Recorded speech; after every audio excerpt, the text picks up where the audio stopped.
The night was supposed to be quiet, the kind of night where the city exhales after a day of noise and ambition. The Pacific wind pressed gently against the windows of the Monroe residence, a glass and steel condominium that clung to the San Francisco skyline like a silver jewel suspended above the bay. Beneath it, the streets shimmered with reflections of passing headlights, and the Golden Gate Bridge in the distance was nothing more than a red silhouette drawn against a navy sky. Ava Thompson hadn't planned to return early. Her keynote at the Community Leadership Conference had ended ahead of schedule, the applause still warm in her memory. She had thought of calling Elliot, of suggesting a late dinner somewhere in North Beach, maybe the small place with the string lights in the alley, where once they'd sat too close, laughing about nothing at all. She didn't call. After 8 years of marriage, a quiet arrival felt intimate enough. She tapped her keycard, and the soft chime of the security lock welcomed her in. The scent of chilled champagne drifted toward her before she saw anything. Crisp, expensive, with the faintest hint of pear and white flowers. She recognized it immediately. Perrier Jouet Belle Epoque, their wedding champagne. Her heels slowed on the marble floor, their click now too loud in the softened air. There was laughter, light but unmistakable. Elliot's laughter. The sound that had once wrapped around her like a promise. The living room opened before her like a stage. Floor-to-ceiling windows framed the glittering expanse of the bay, but it was not the view that seized her breath. It was Elliot. Elliot on their ivory sofa, with a woman draped carelessly across his lap. Hannah. She was younger, her blonde hair spilling down like a silk river over his shoulder. Their bodies spoke the language of easy intimacy, her hand resting on his chest, his fingers tracing lazy patterns on her thigh. The untouched second glass on the table had been meant for no one but her. Ava froze at the doorway. She had once imagined what betrayal might look like, a slip of the tongue, a suspicious message, maybe a scent on his shirt. But never this, never here, in the home she built with him, where their laughter once lived. For a long moment, the room did not move. Only the sound of the clock on the far wall counted her heartbeat. It wasn't the affair itself that sliced through her. It was the expression on Elliot's face when he finally looked up. No panic, no guilt, just mild irritation, as though she had walked into a meeting without knocking. "Ava," he said simply, her name flattened of all tenderness. "You're home early." He didn't push Hannah away. He didn't straighten his shirt. He didn't rise. The woman turned to look at her with the calm gaze of someone who already knew who she was, the wife. And yet, she wasn't startled. That absence of surprise was a blade. Ava's fingers tightened around the strap of her purse until it trembled. The wind outside seemed to pause. Inside, the edges of everything sharpened. The silver frame on the mantel, the droplets on the champagne bottle, the way Hannah's nails were painted the same shade of coral Ava had once worn for Elliot's birthday. When she finally spoke, her voice was almost a whisper. "How long?" Elliot sighed. Not like a man caught, but like a man inconvenienced. "It doesn't matter."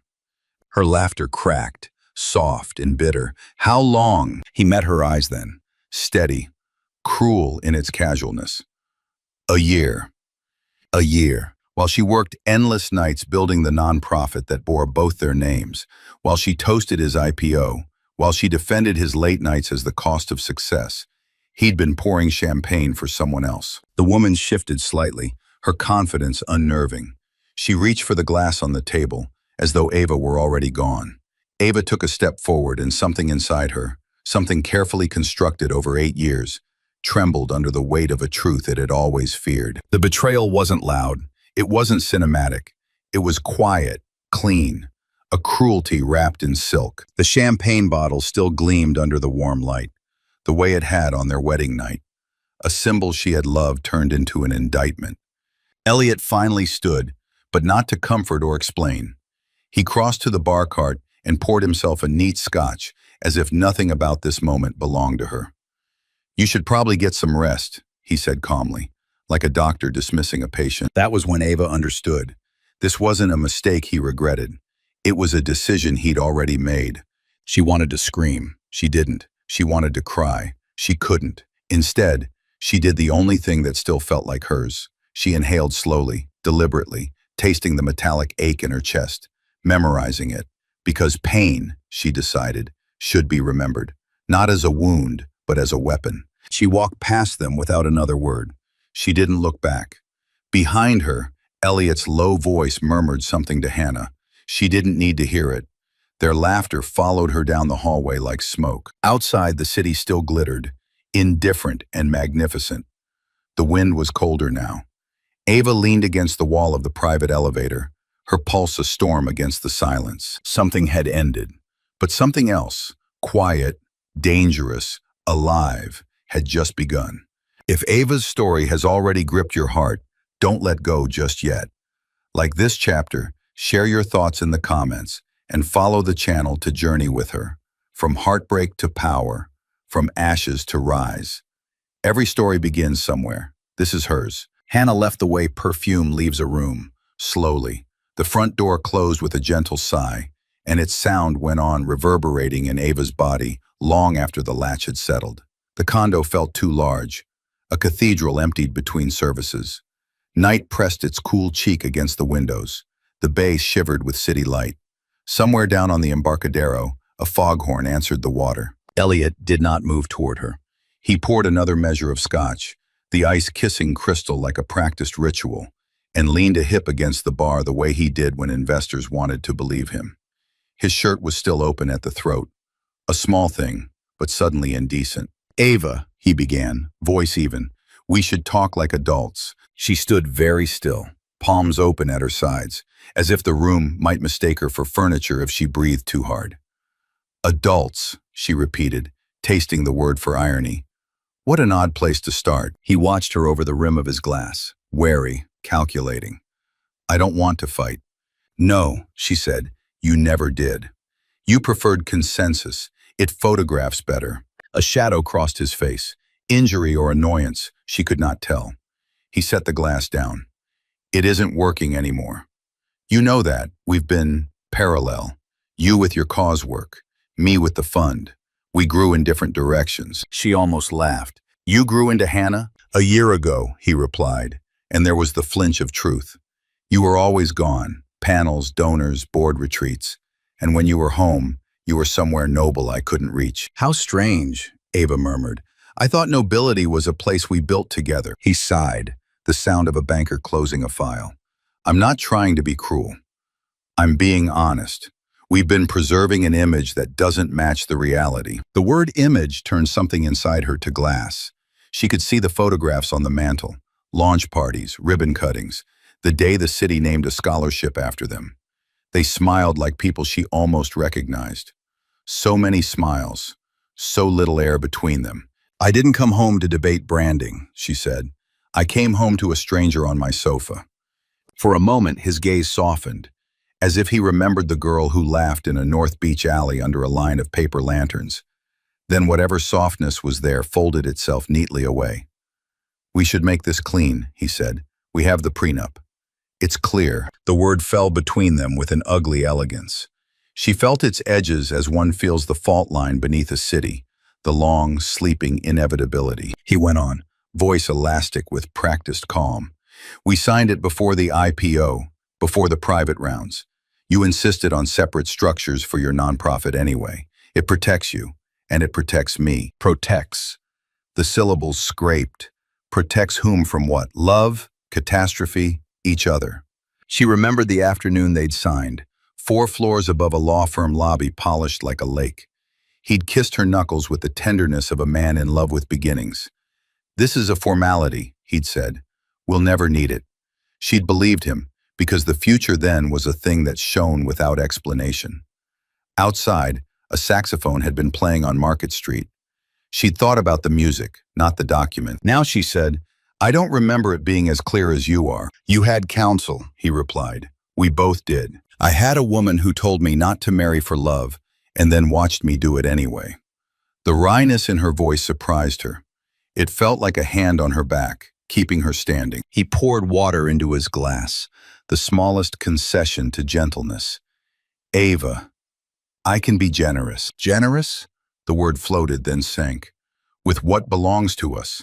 "It doesn't," he said, and there it was, the blade polished to truth. The fund, the carried interest, the options. Those are mine. Your work is yours. You've always said you didn't want my money. She looked at him and thought of all the ways women had said those words throughout history, making bargains with pride because the other bargains were worse. I didn't want to earn it this way, she answered softly. There's a difference. Silence spread like a drop of ink through water. He looked at the windows instead of her, as if the city view could absolve him. The apartment is on the company ledger, he added. Just for now, while things settle, you should stay with friends. She almost said which ones. She did not. The room issued a small creak, the building settling its steel bones.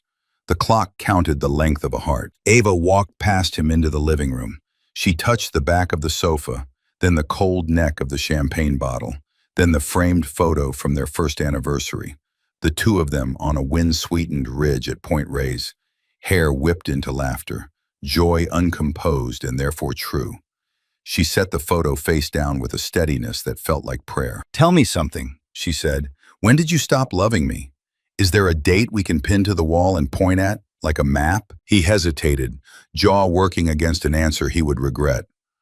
Love changes. Into what? She asked. A tax structure? He closed his eyes briefly. Into something that didn't fit either of us anymore. She listened to his defense the way one listens to rain through glass. Distant, harmless to the skin, but merciless to the light. She realized he believed himself. That was the startling part. He had curated a story of their ending in which he was practical, unfortunate, perhaps even brave. In his telling, betrayal was a symptom, not a choice. She should have been furious. She should have thrown a glass, a word, a history. Instead, she felt a quiet rearranging inside her, like furniture moving in the dark. There was grief in it, yes, but also a strange and lucid grace. She had always thought dignity was a posture one held for other people. Now she understood it was the soft, immovable center you defended for yourself. Leave, she said at last. The gentleness of her voice surprised them both. Tonight, I won't sleep in this with you. Ava, leave, she repeated, not louder, only truer. He studied her, perhaps searching for the woman he could negotiate. When he found only the woman who had already decided, he nodded once, set the glass down, and crossed the room. At the door he paused, looking back with a face she had once known.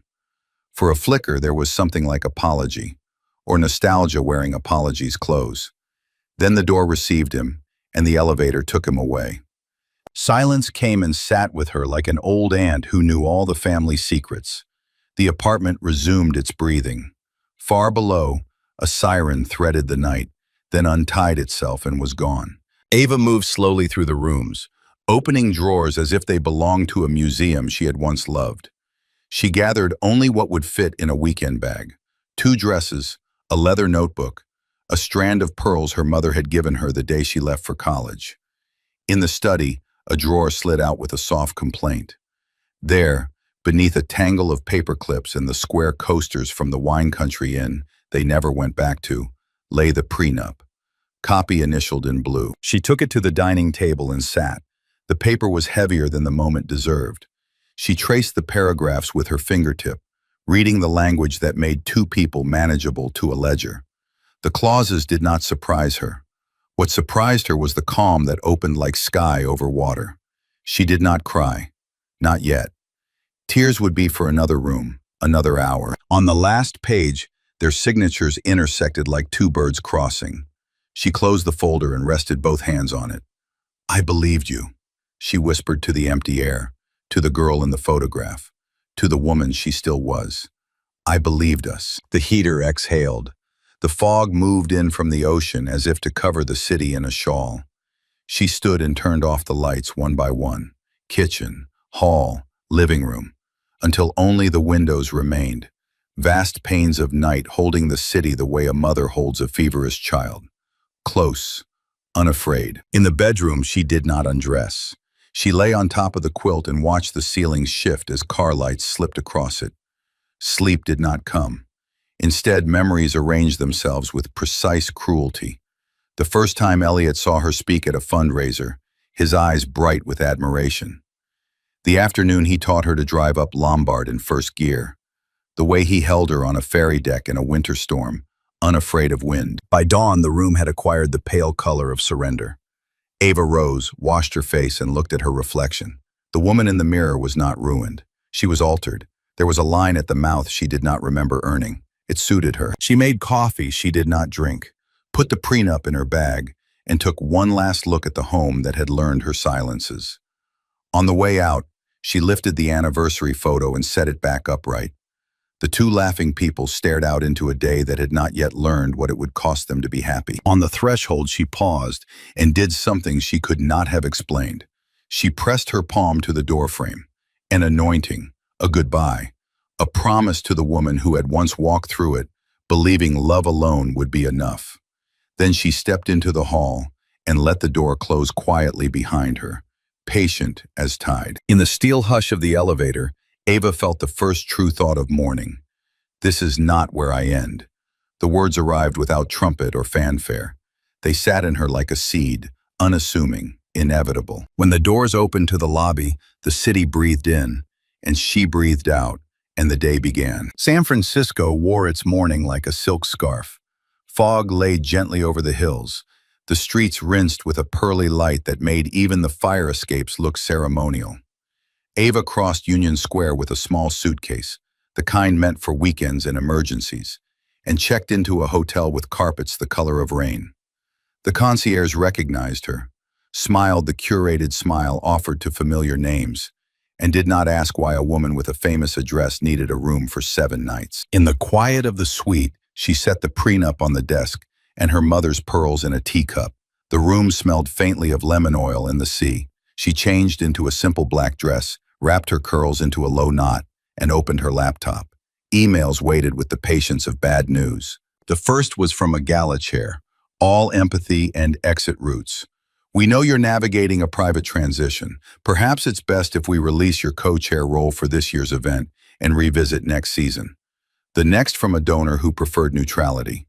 Given the optics surrounding Elliot's fund, we should temporarily suspend public partnerships until things settle. A third from a board member, someone who had once kissed her cheeks at every meeting, offered her a sabbatical so she could focus on wellness. A sabbatical. From her own work of persuading the city to fund schools and shelters and second chances. She read each message twice, not because she doubted the words, but because she wanted to witness the exact moment a circle closed. Her phone vibrated with the over-cheerful pulse of a calendar notification. Brunch with the Arts Council. She went anyway. The restaurant in Hayes Valley was all white tile and eucalyptus in glass bottles, the tables busy with women whose jewelry chimed when they laughed. She arrived on time. The group did not look up at once. When they did, it was with fragile smiles, a choreography of welcome and distance. "Darling," a woman in linen said, half rising to air kiss a cheek. "You look composed." It was meant as kindness. It sounded like critique. Seats had been saved, but not near the center. Ava chose a place by the window, where the leaves outside cast dapples across her napkin. Talk skittered over the surface, season programming, a visiting conductor, the sudden bravery of a board treasurer who had once needed permission to speak. Elliot's name perched unspoken among the coffee cups. When the check came, someone reached for it with the quickness of a person who believes generosity is a currency that erases debt. On the sidewalk afterward, the women folded her into remarks that felt like lace, pretty, intricate, easily torn. "Text me. Let's do a walk soon. You must rest." She nodded and watched them part like birds at the sound of a siren. By afternoon, the ripples had become undertow. A boutique emailed to say the dress she had pre-ordered would regretfully be delayed due to supplier constraints. The gym texted about a membership review. Her driver, a man who'd known how she liked the radio low at dawn, called to apologize. The car service had been contracted through Elliot's company. The account was closed. At a cafe in the Mission, the barista, who remembered her order and the cause she was raising funds for that week, slipped an extra shot into her cup. He tucked the receipt under the saucer, eyes kind and unprying. "On the house," he said, as if kindness were a secret he was letting her keep. The gesture loosened something at the base of her throat. She found an empty table and let the coffee sit until the steam wandered off and left only heat. Her inbox chimed again. A private message, Unsigned. He's telling people you were never really in it, only for the optics, that the nonprofit was your consolation prize. Watch your back. She read it twice, then a third time, not because she believed the lie, but because she knew how lies found oxygen in rooms where she once breathed easily. Ava closed the laptop and let the cafe's human music warm her. The soft percussion of spoons, the alto of conversation, the door's small bell. Outside, Valencia Street paraded its easy courage. Murals, bicycles, a child in a red raincoat stomping a puddle already moved on from yesterday. She watched the child's mother laugh and whisper something into small ears. The puddle, chastened, reflected the sky. That evening, she walked alone along the Embarcadero, the bay wearing a necklace of lights. Couples drifted by in the ordinary intimacy of shared weather. She thought of all the rooms she had entered as half of a sentence. How many doors had opened because Elliot's name preceded hers like a trumpet? She had done good work inside those rooms, real work, the kind that rearranged budgets and turned handshakes into scholarships. But she could not lie to herself about the architecture of access. Now that architecture was retracting, stairs folding into walls, as if the building itself had decided it never knew her. At the hotel, the night clerk handed over a narrow envelope. No note, only a receipt. Her room extended by someone else's card. She wrote a firm refusal and slid it back, the motion an assertion of scale. I am not a patronized woman. I am a paying guest in my own life. Sleep found her in fits. She woke pre-dawn to the gray permission of a city not yet performed. In the mirror, she saw what loss had sculpted. A quieter mouth, eyes that had learned to hold their own light. She did not paint courage on her face. She buttoned it into her blouse. At 9, a meeting in the office of a foundation where she had once been the favored whisperer of impossible asks. The glass doors opened to a lobby with a living wall and a receptionist with a perfected smile. The director greeted her with practiced warmth and offered tea in a room arranged for candor. They talked about strategy, impact, the season ahead.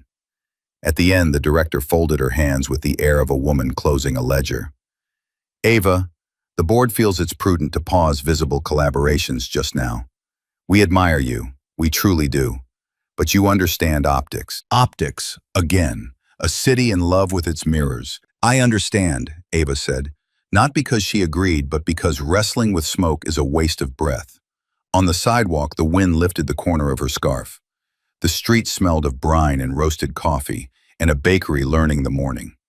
She stood very still and let the feeling come. Not just grief, but insult. A thread of anger braided cleanly through it.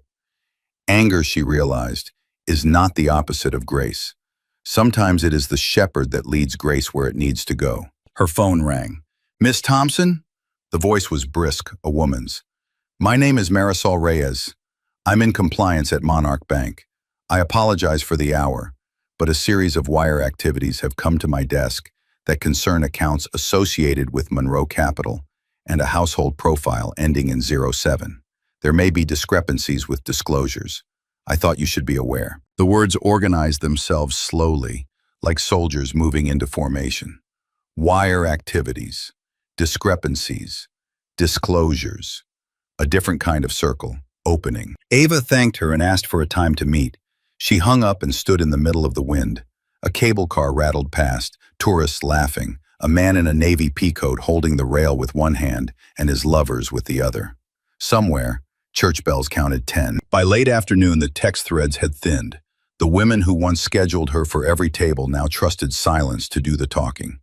She walked through Nob Hill, past hydrangeas bruised by fog, past windows where people practiced piano in kindness. A small dog in a blue sweater paused to inspect her ankle and then, satisfied, continued his optimism up the block. In the hotel lobby, she paused by a mirror she had ignored for years, the kind that tries to flatter everyone. It did not flatter her. It told the truth gently. The woman looking back had been edited out of a life and was already line editing a new one. She thought of circles and how they vanish, not with thunder, but with a razor so soft you might miss it if you are not listening for absence. Her phone lit with a final message before evening, an event photographer sending proofs from last month's black tie. the one where Elliot had stood a step ahead of her in every frame, as if accidental. Ava scrolled through the gallery until she found a candid, her head thrown back at some private joke, his eyes not on her but on the room beyond. She saved the image and closed the rest. Night returned with its tireless inventions, sirens, laughter, the secret fairy of fog. She opened the window a fraction and let in the marine breath. On the desk, the prenup waited without curiosity. She placed beside it a fresh notebook and wrote a single sentence in an even hand. I will not disappear. Outside, the city continued its theater. In countless windows, lives unfolded toward dinner, toward bedtime, toward the next day's work. Ava stood looking over the small republic of streetlights and understood with a clarity that hurt and healed in the same instant. A circle had vanished, yes, but the horizon had not. The hotel learned her footsteps. By the third night, the corridor lights rose a fraction of a second quicker as she approached. The elevator arrived as if it remembered her floor, and the desk clerk passed a nod across the lobby like a folded note. San Francisco pressed a soft palm of fog against the windows, and the room held its disciplined stillness, a chair angling itself toward the view, a teacup bright as a small moon on the desk, the prenup sleeping under a paperweight of glass. Ava kept the lamp low and read until the words refused to stay on the page. The city's nocturne, sirens braided thinly with laughter, a motorcycle stitching Lombard's curves, reminded her that other lives were still in motion. She set the book aside and reached for the notebook she had opened the day before. On the first page she had written, I will not disappear. Tonight she wrote dates, transactions, names. Marisol Reyes at Monarch Bank had met her that afternoon in a conference room the color of caution and said the words that reordered air. Wire activities, offshore vectors, misaligned disclosures. She had not promised more than a formal review. She had not promised less. After midnight, when the foghorn voiced a sorrow as old as ships, the phone on the desk vibrated and crawled slightly across the wood. Unknown number. The kind of call that knew how to arrive at the hour that stripped a person of pretense. She answered with a quiet, hello, and let the room hold its breath. A woman's voice, careful, almost weightless. Miss Thompson? The consonants were pressed down, the vowels threadbare. A whisper built to survive walls. Yes. I can't stay long. If I'm traced, I'm done. A pause. I work. Near your husband. Technically for him. Don't ask my name. Ava sat straighter. The night rearranged itself around the sentence. I won't.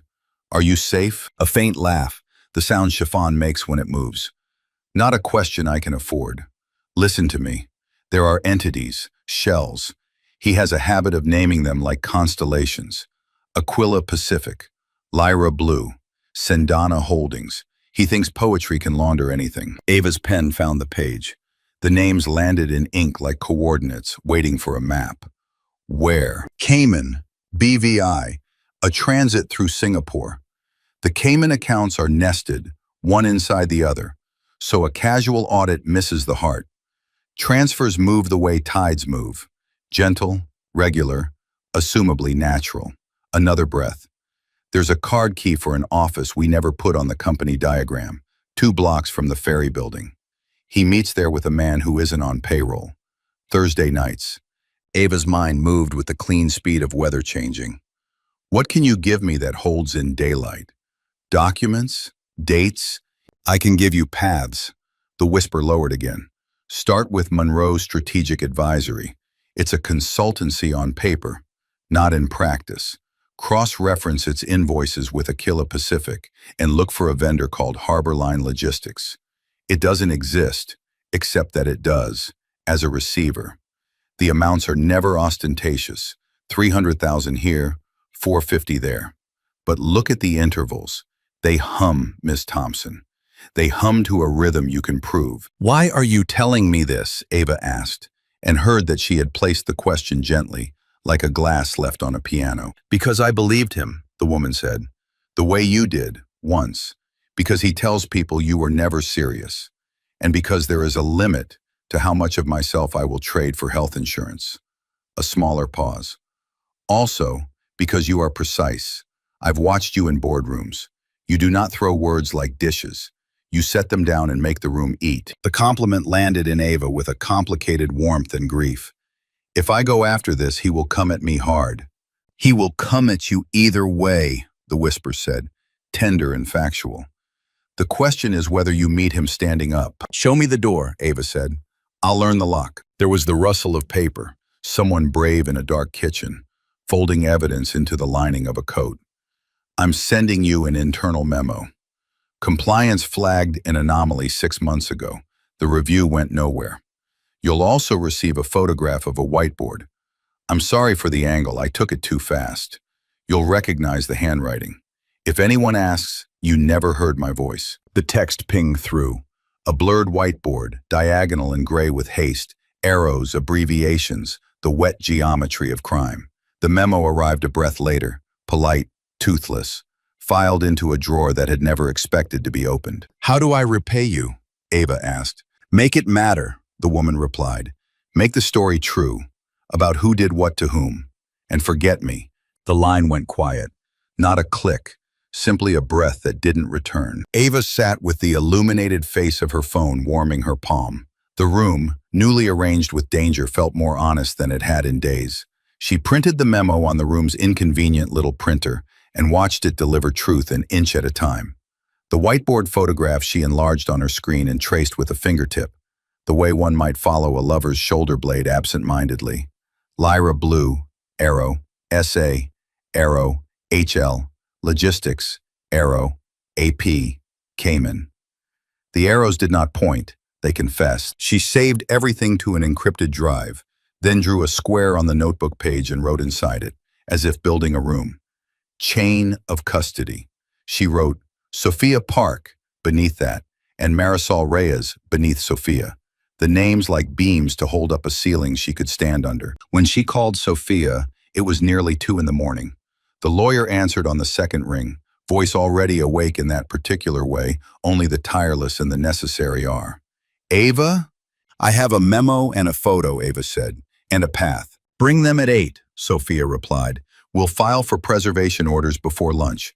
I'll bring a forensic accountant who eats shell companies for breakfast. How does grief turn into this? Ava asked, not to be answered, but because sometimes the ear on the other end of the line is the only witness a soul requires. It doesn't, Sophia said. Grief keeps its own room. This is your other room. We just found the door. After they hung up, Ava stood at the window and watched the fog draw silk scarves through the streetlights. A woman walked a dog that looked like a question mark. A taxi paused, then considered another direction. The city's breath was even. In the reflection, Ava saw her shape as a darker portion of the night. The sight steadied her. She removed her ring and set it beside the pearls. Metal made a small sound like a tiny door closing in a house built long ago. She showered to clear the static of the hour. The water wrote temporary warmth along her spine, and she thought, not of Elliot on a sofa with Hannah, not of board chairs or living walls, but of the woman on the phone whose courage had chosen a frequency only midnight could carry. Make it matter, she had said. Ava returned the sentence to herself as a vow. At dawn, the hotel curtains paled. She dressed in a navy suit that had never failed her and tied a scarf at her throat with hands that did not shake. She slid the memo into a folder, along with her notes and the enlarged photograph, and laid the prenup on top as though setting an old key beside a new one. Before leaving, she opened the window another inch and let the morning in. Somewhere, a gull laughed. Somewhere else, a baker slid trays of hope into heat. Ava lifted the folder, lifted her gaze, lifted the part of herself that had been kneeling. In the corridor, the lights woke before she reached them, as if the building had learned the cadence of her decision. The elevator sighed open. She stepped in and pressed L, thinking of thresholds, of rooms within rooms, of doors you do not know you can walk through until someone whispers from the other side. Here, the injunctions went out before noon. Clean, efficient orders with the weight of the court behind them. Sophia slid copies across the table like a magician revealing true cards. The forensic accountant, a woman with a quiet smile and a predator's patience, marked the memo in the blurred whiteboard with colored tabs. We follow the rhythm, she said. People who hide money keep time like musicians. They can't help it. By late afternoon, the city had changed clothes. Fog lifted its hem and slipped back toward the ocean. The sky found its blue.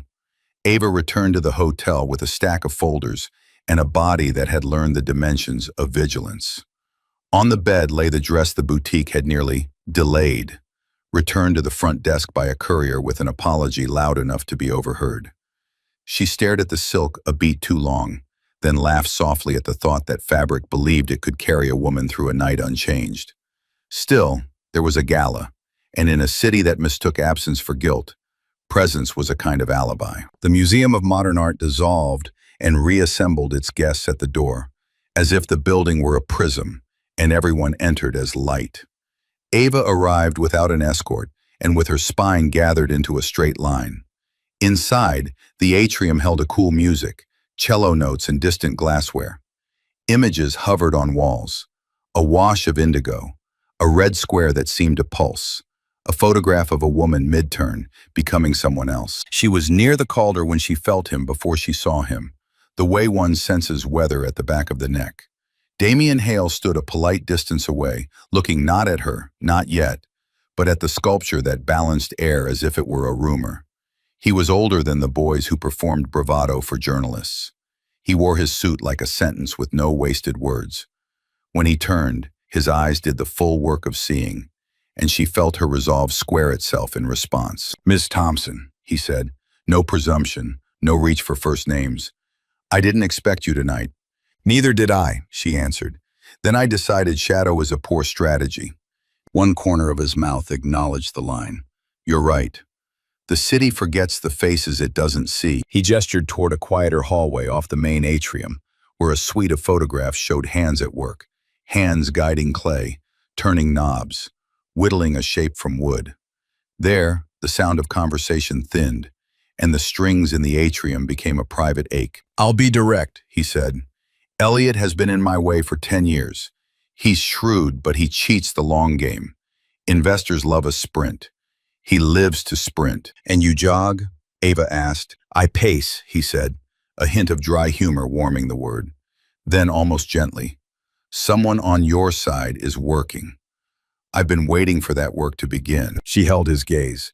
"If you've come to offer sympathy, save the currency.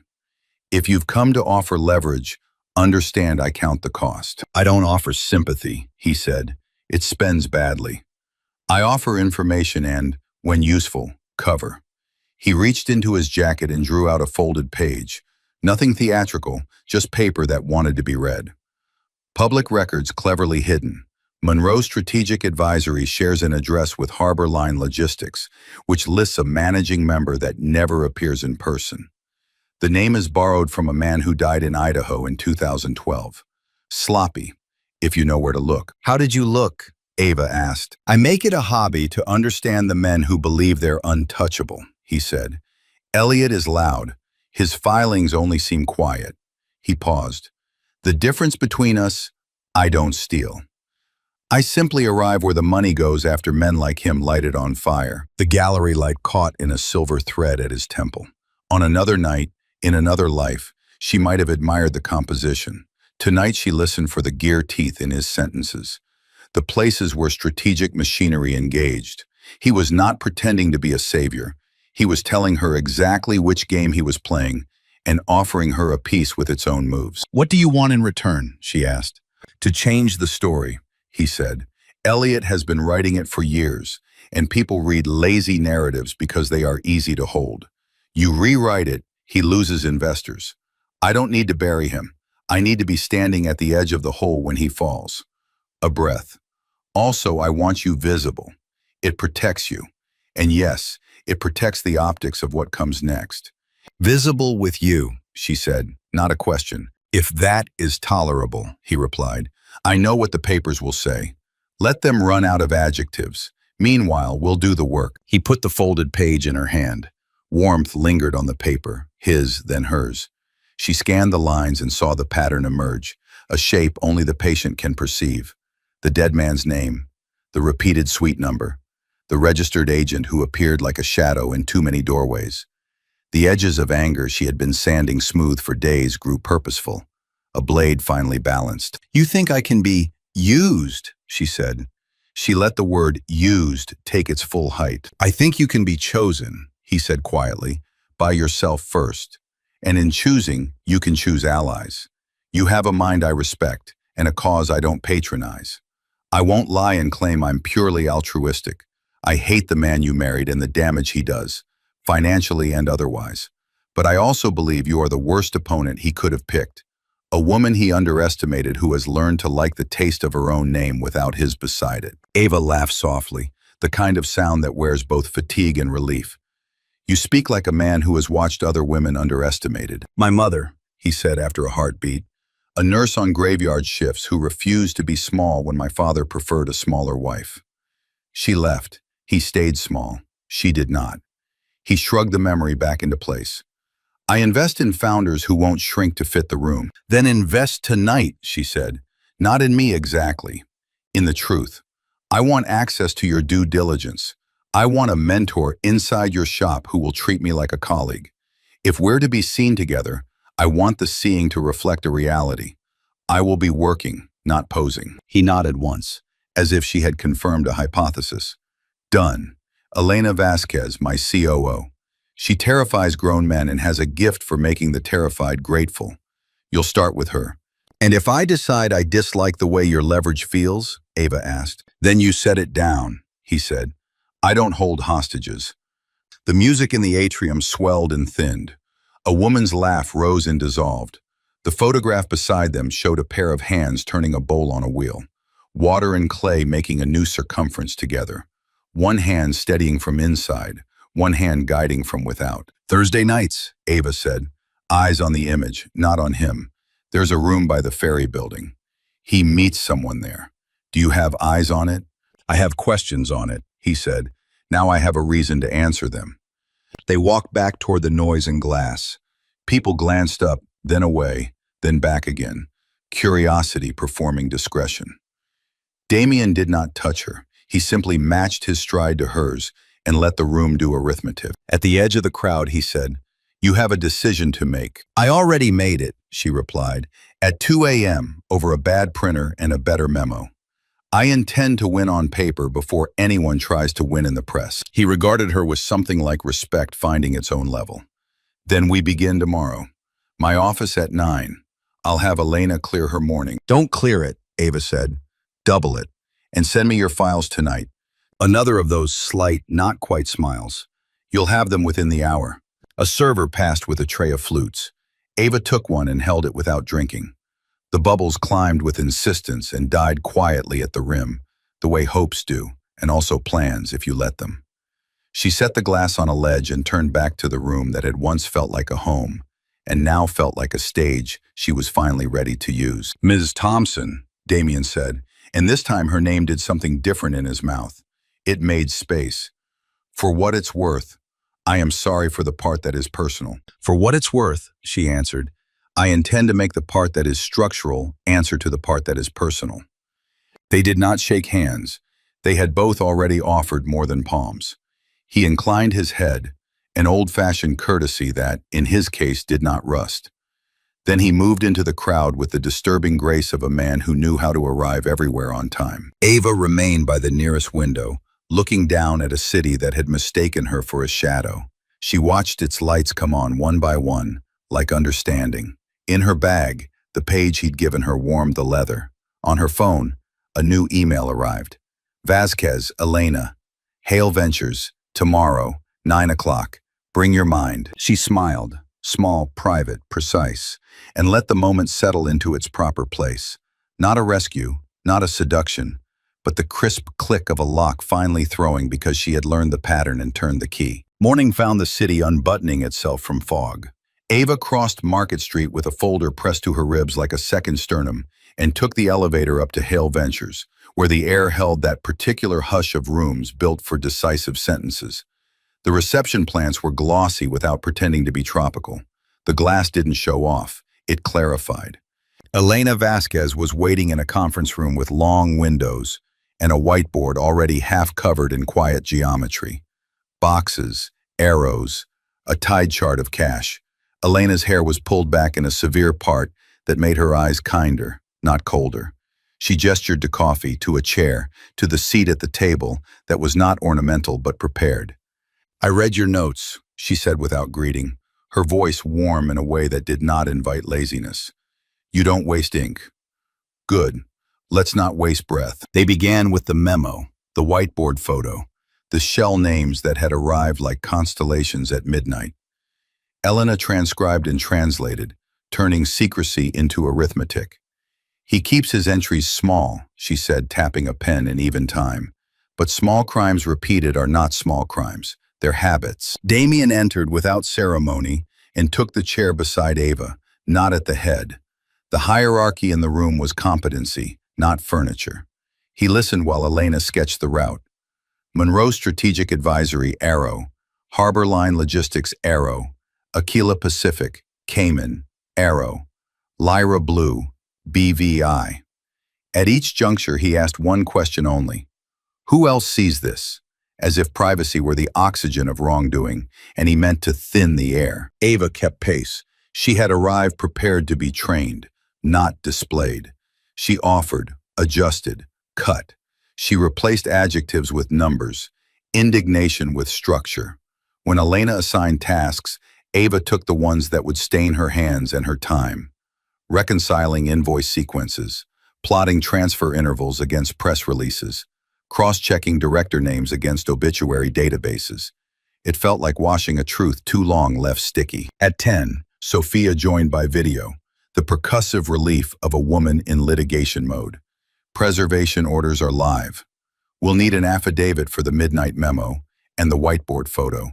Chain of custody matters. Ava, no editorializing.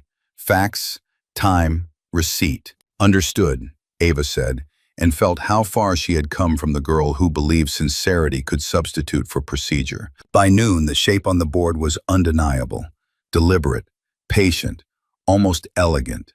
Elena stepped back, capped the marker, and said the sentence that made the room lean toward afternoon. It's enough to hold in court, and it's more than enough to scare him. As if conjured, Ava's phone lit with Elliot's name. She let it ring to the end, the old reflex to answer locked now behind a pane. The second call she took, not with a hello but with silence. His voice arrived already high with a kind of injured authority. "What are you doing, Ava?" "What there is to do," she said. "You stole internal documents," he hissed. "You're colluding with my competition. My lawyers will. Your lawyers will learn how judges feel about undisclosed assets," she said, allowing herself one clean strike. "And they'll find out how little patience I have for being handled." A beat. She could hear him pacing, could see him in the office that once felt like a second living room. Hands in his hair, tie tugged loose, the swagger stuttering. "You won't win this way," he said finally, quieter, worse. "You'll ruin yourself in the press." "I intend to win on paper," she replied. "The press can learn to read." She ended the call. The quiet that followed wasn't empty. It was chosen. "Good," Elena said mildly. "Now back to work." They planned the evening. Thursday was one of the nights the Whisper had named. The room near the ferry building appeared in property records only as Suite 402. No company, just a landlord who loved the phrase short-term professional tenancy. Damien's security chief, a woman named Ree with a marathoner's patience, would keep eyes outside. Sophia would be on call with a judge who understood the difference between vigilance and voyeurism. Ava went herself. She insisted. "If I'm going to carry this into court," she said, "I need to know what my evidence smells like." Dusk poured itself into the Embarcadero, copper at first, then blue. Office windows lit like a grid of tiny stages. Ava wore flats and an old navy coat that had never asked to be admired.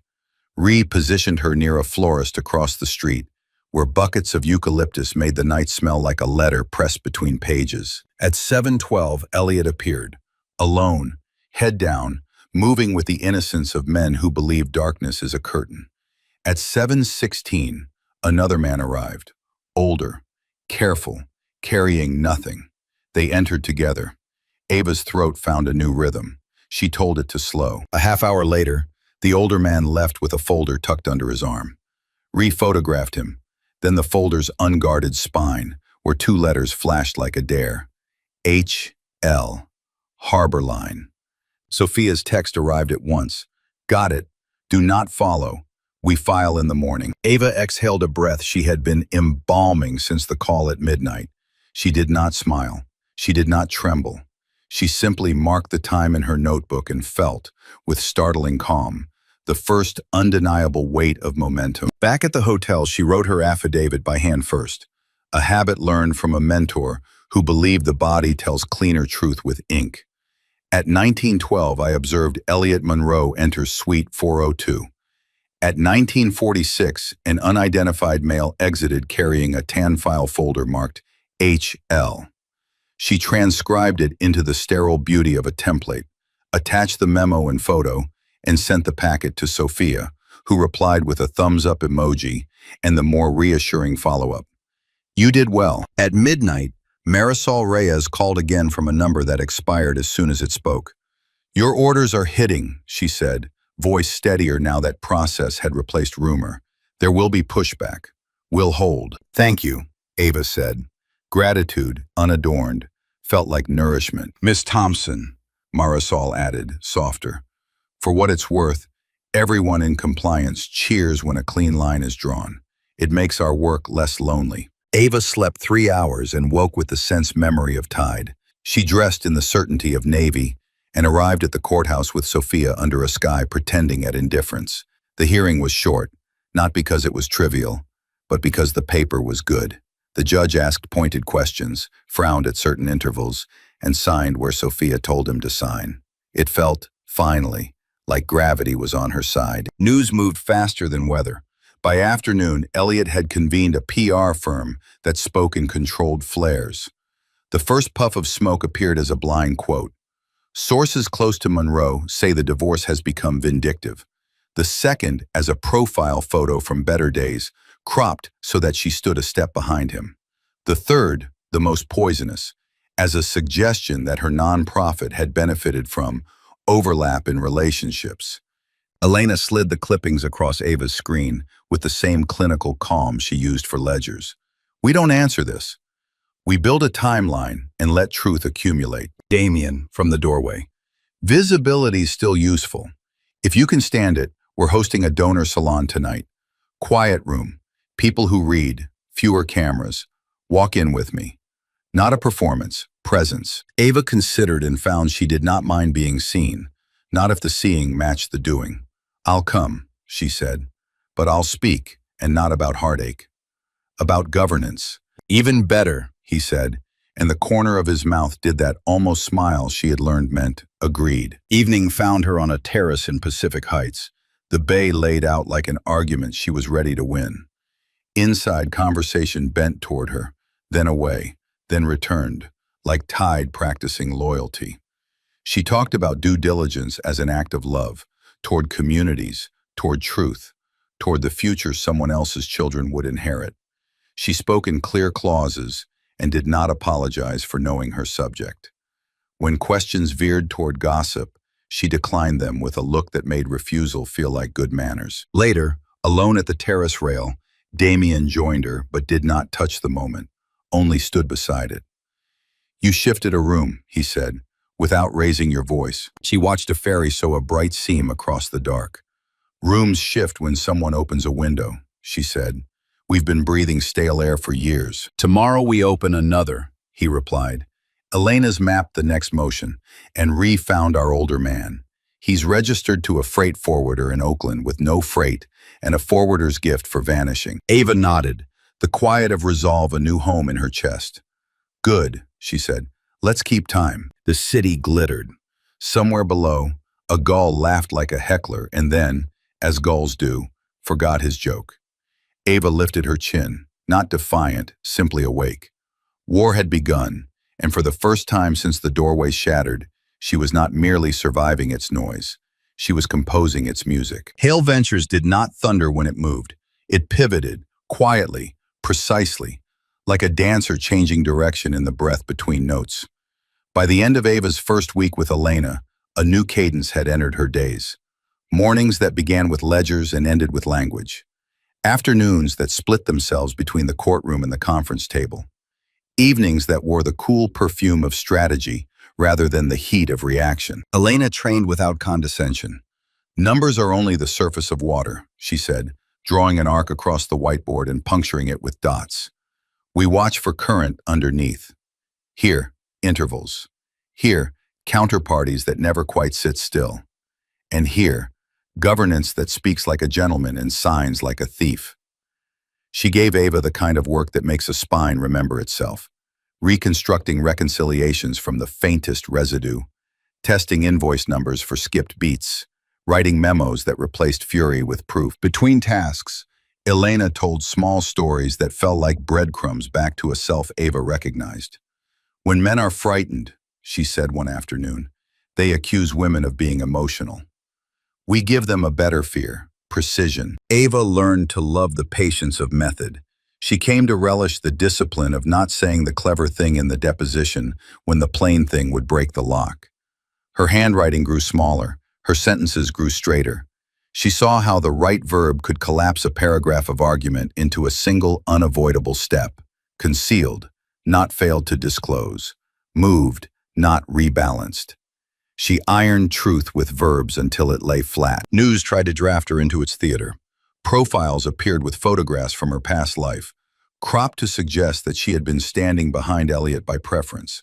A gossip column called her glacial. Elena slid the paper into the recycling with the same motion she used to shelve a file. "Glaciers move mountains," she murmured, and returned to the spreadsheet. If the city expected theatrics, it did not get them. It got presence. Damien kept his promise about visibility, but it felt less like staging and more like stewardship.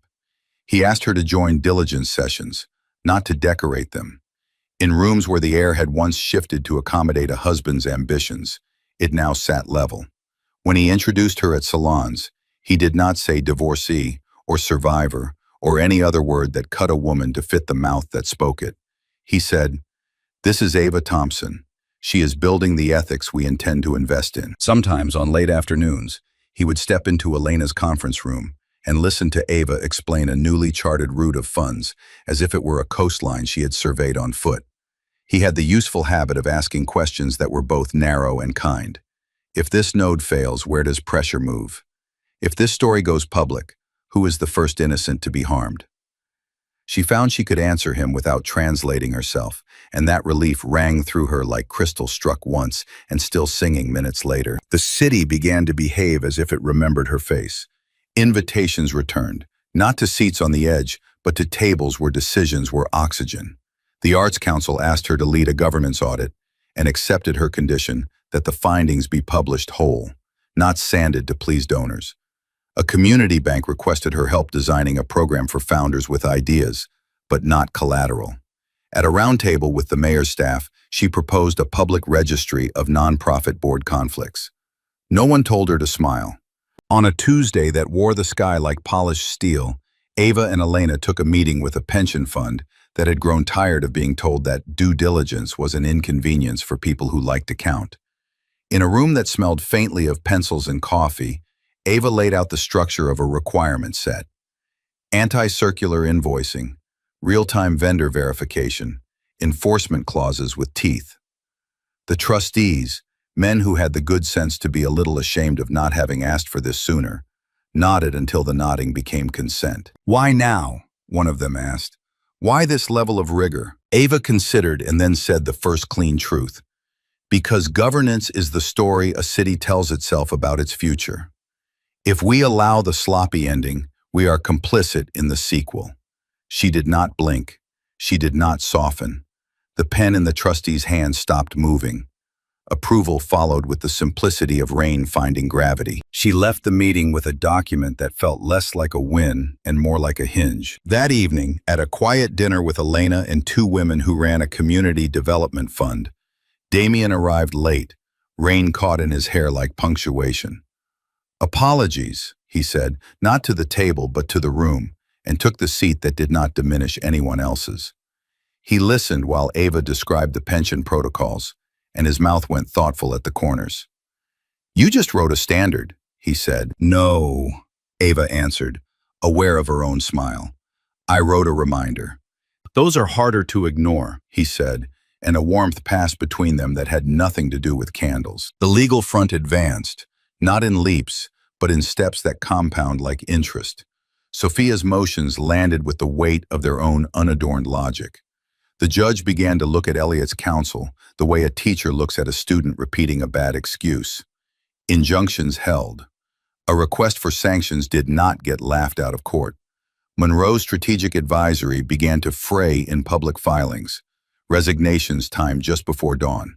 Statements written with the wooden grammar of people who had been told not to say what they knew. One afternoon in the courtyard outside the courthouse where magnolias were learning to be extravagant, Ava found Elliot waiting at the fountain. He had the air of a man who had slept poorly and believed it a personal attack. "We don't have to do this like enemies," he said. "You're destroying what we built." "We?" she replied, not unkindly. "I built a mercy you mistook for permission." He flinched, and for a heartbeat she saw the boy who had once carried her shoes up a hill because the grass was wet. Then the facade returned. "He's using you," Elliot said, tipping his head toward the Hale building visible beyond the trees. "You think Hale does charity?" "No," she said calmly. "I think he does strategy.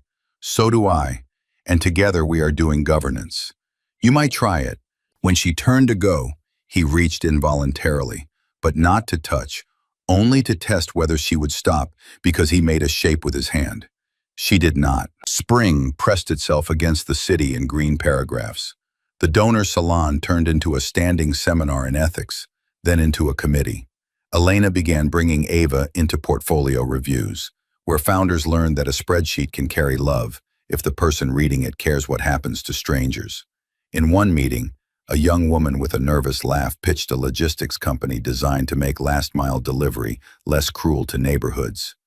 Ava asked 3 questions, and then offered an introduction to a community college dean with a warehouse training program. The deal memo eventually wrote itself. So did a new internship pipeline. Sometimes power feels like a light switch. Sometimes it feels like someone handing a key to someone else. At the museum, where the red square still pulsed without apology, Ava found herself standing again before the photograph of hands turning clay. She saw it differently now.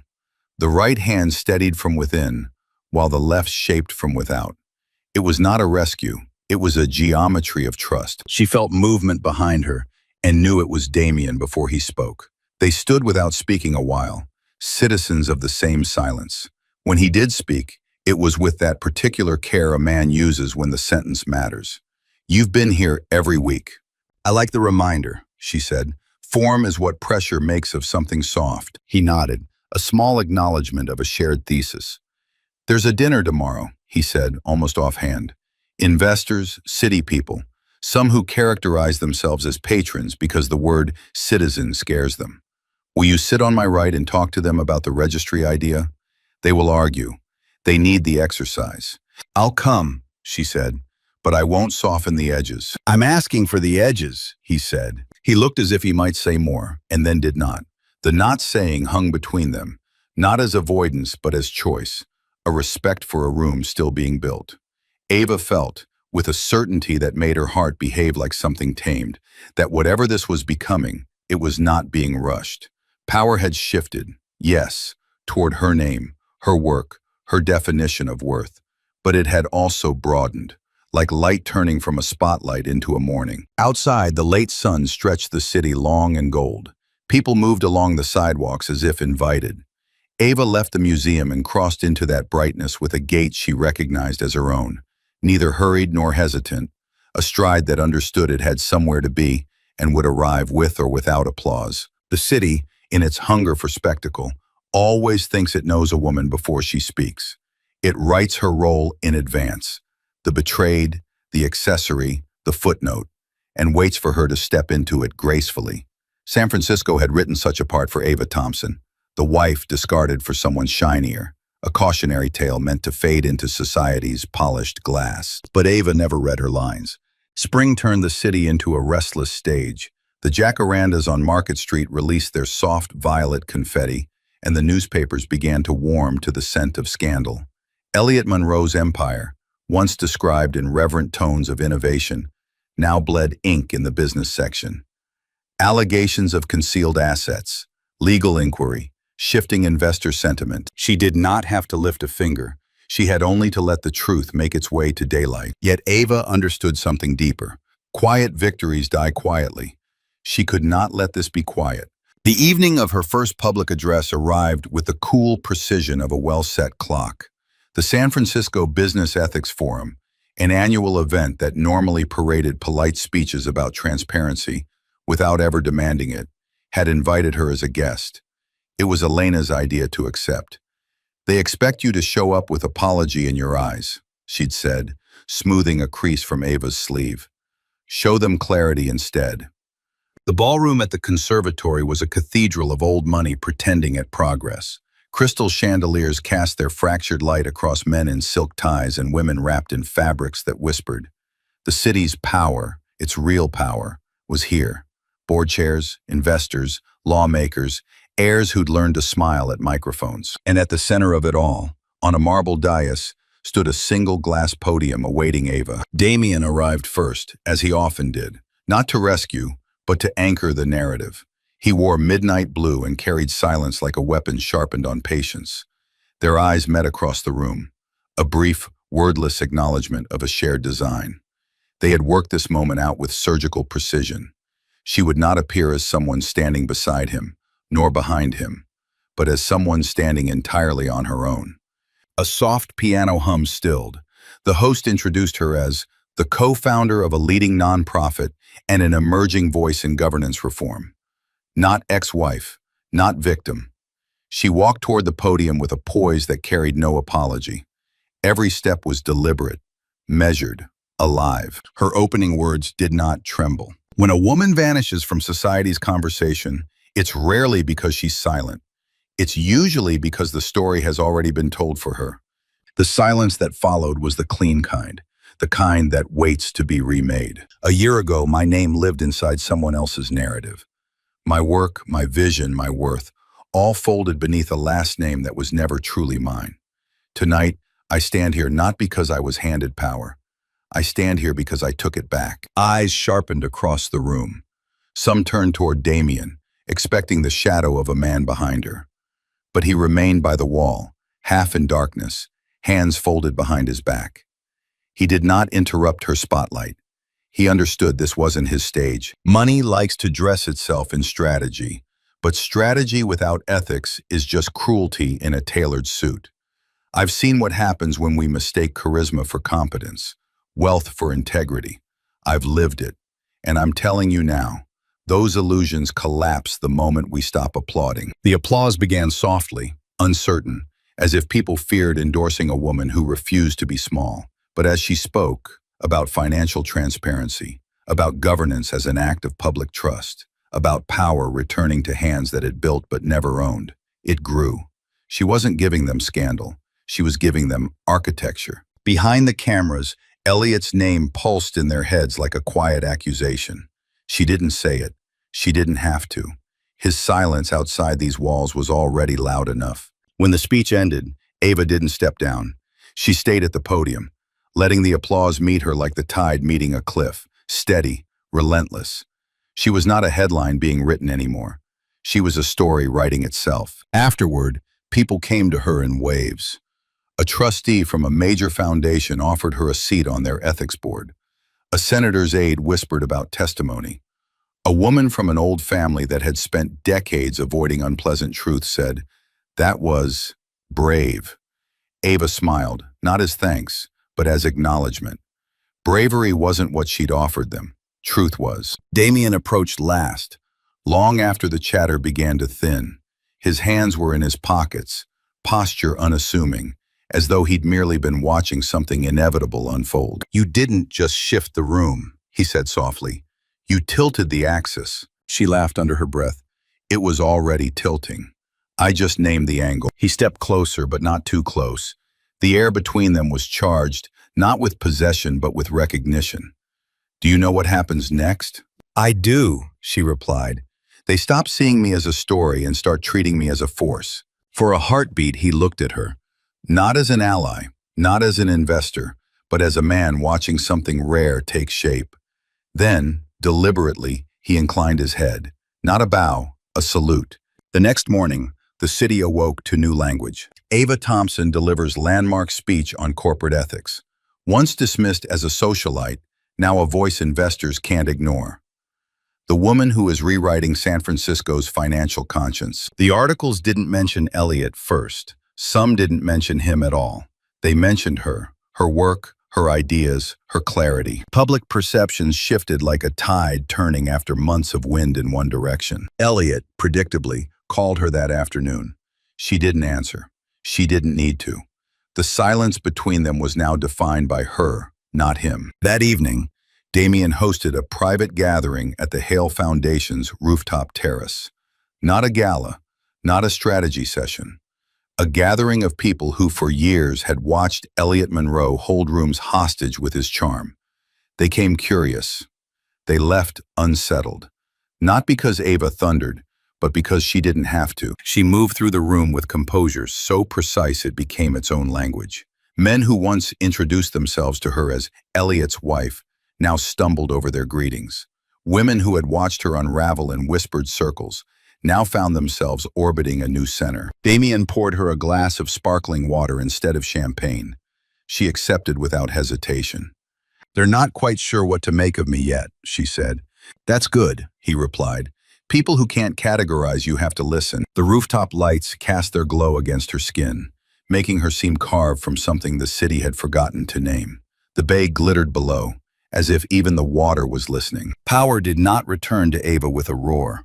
It came in shifts, measured, elegant, undeniable. And for the first time since she stood at the shattered doorway of that penthouse, she felt not just seen, but understood, on her own terms. The world no longer framed her as a woman who had been left.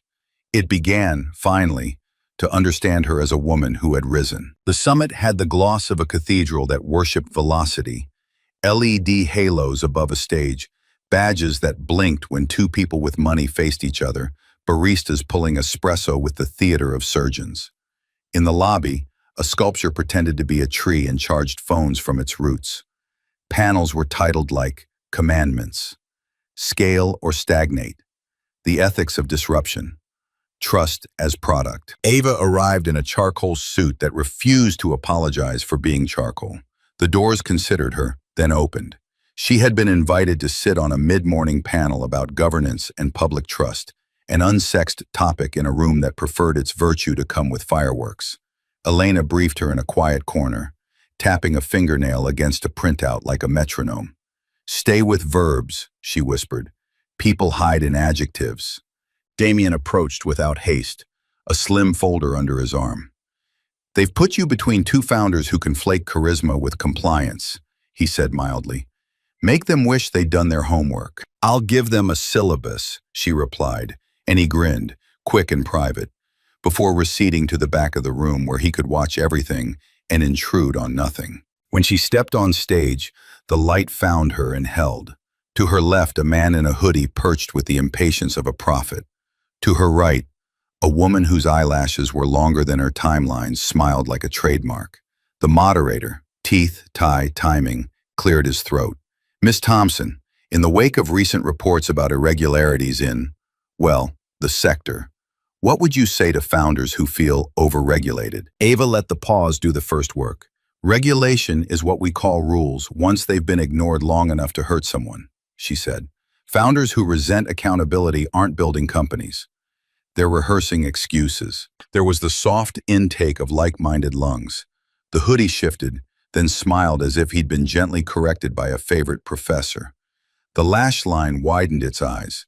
The moderator recovered his rhythm and moved on, but the room had already tilted. During Q&A, Ava replaced monologues with structures. 3 steps for verifiable vendor onboarding. 2 ways to publish conflicts that make them less likely to metastasize. A single sentence for board minutes that binds future behavior. "We understood the risk and took it anyway, or we didn't, and we won't again." The applause at the end was not thunder. It was agreement waking up. Back in the lobby, reporters formed damp little clusters around other names. Ava stepped toward the corridor that led to the smaller rooms where real conversations live, when a voice, familiar, impatient, touched her shoulder from across the air. "Ava." She turned. Elliot stood at the mouth of the corridor like a man who had mistaken a hallway for a throne. He had cut his hair shorter, the better to look disciplined, and chosen a tie like contrition. Hannah was half a step behind, a white lacquer smile and a dress the color of expensive apologies. "We should talk," he said. "Not may we, not please." Ava looked at him the way an architect looks at an old blueprint.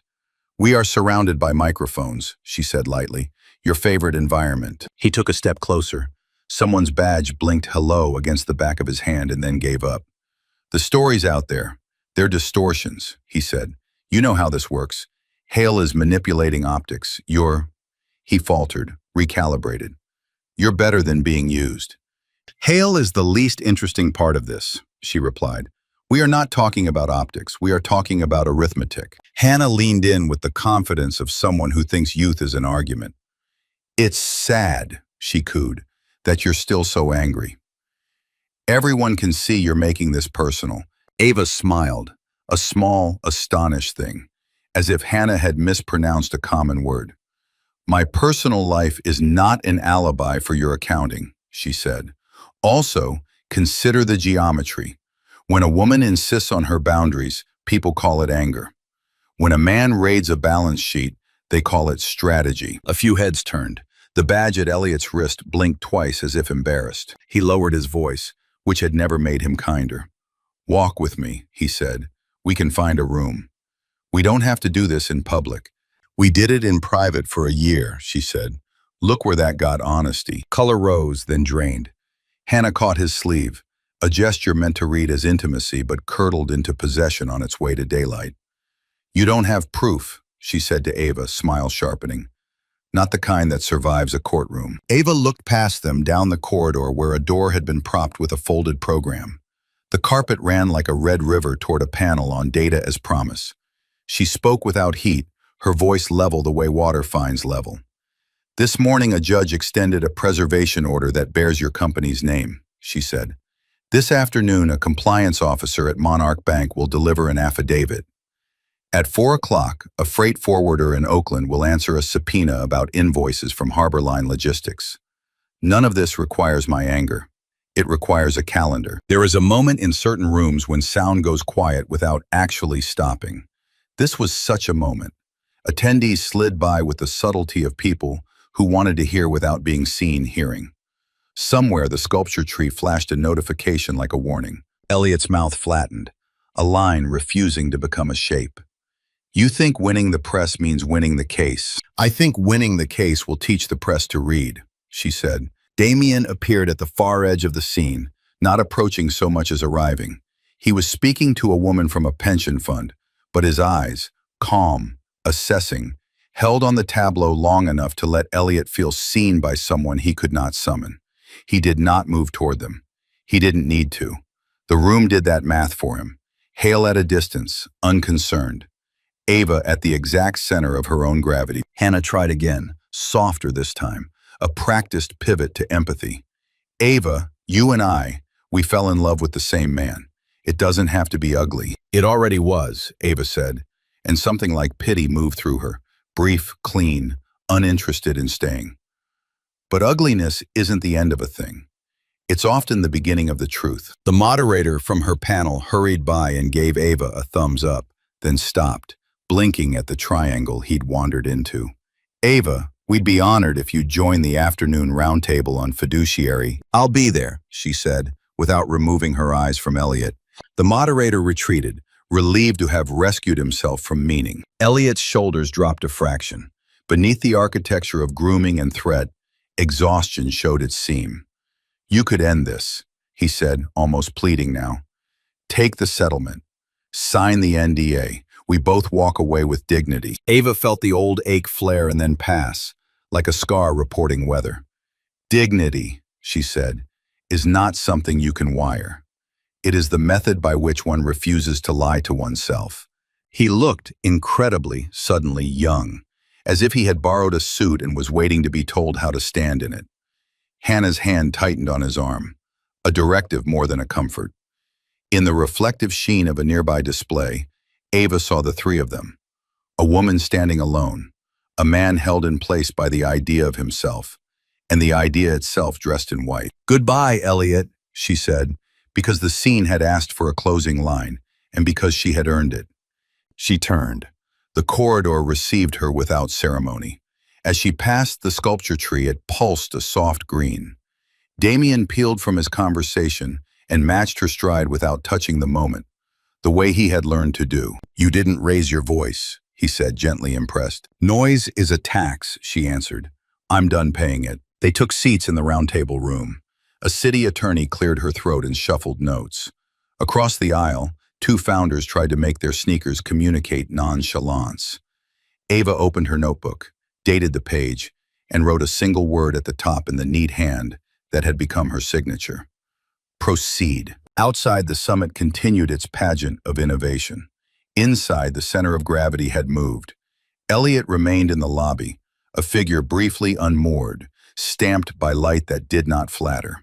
People passed him the way one passes an exhibit titled, "Formerly Essential." He reached for his phone, for a story, for the miracle of yesterday. Ava, meanwhile, leaned into the microphone and offered the room a new premise. That power, told the truth about itself, becomes stewardship. The air made space. Pens began to move. And if, on the edge of her vision, she caught Damien watching her with an expression that belonged to no one else, she did not correct for it. The heart recognizes its own weather. Let the city call this a showdown. She would remember it as calibration.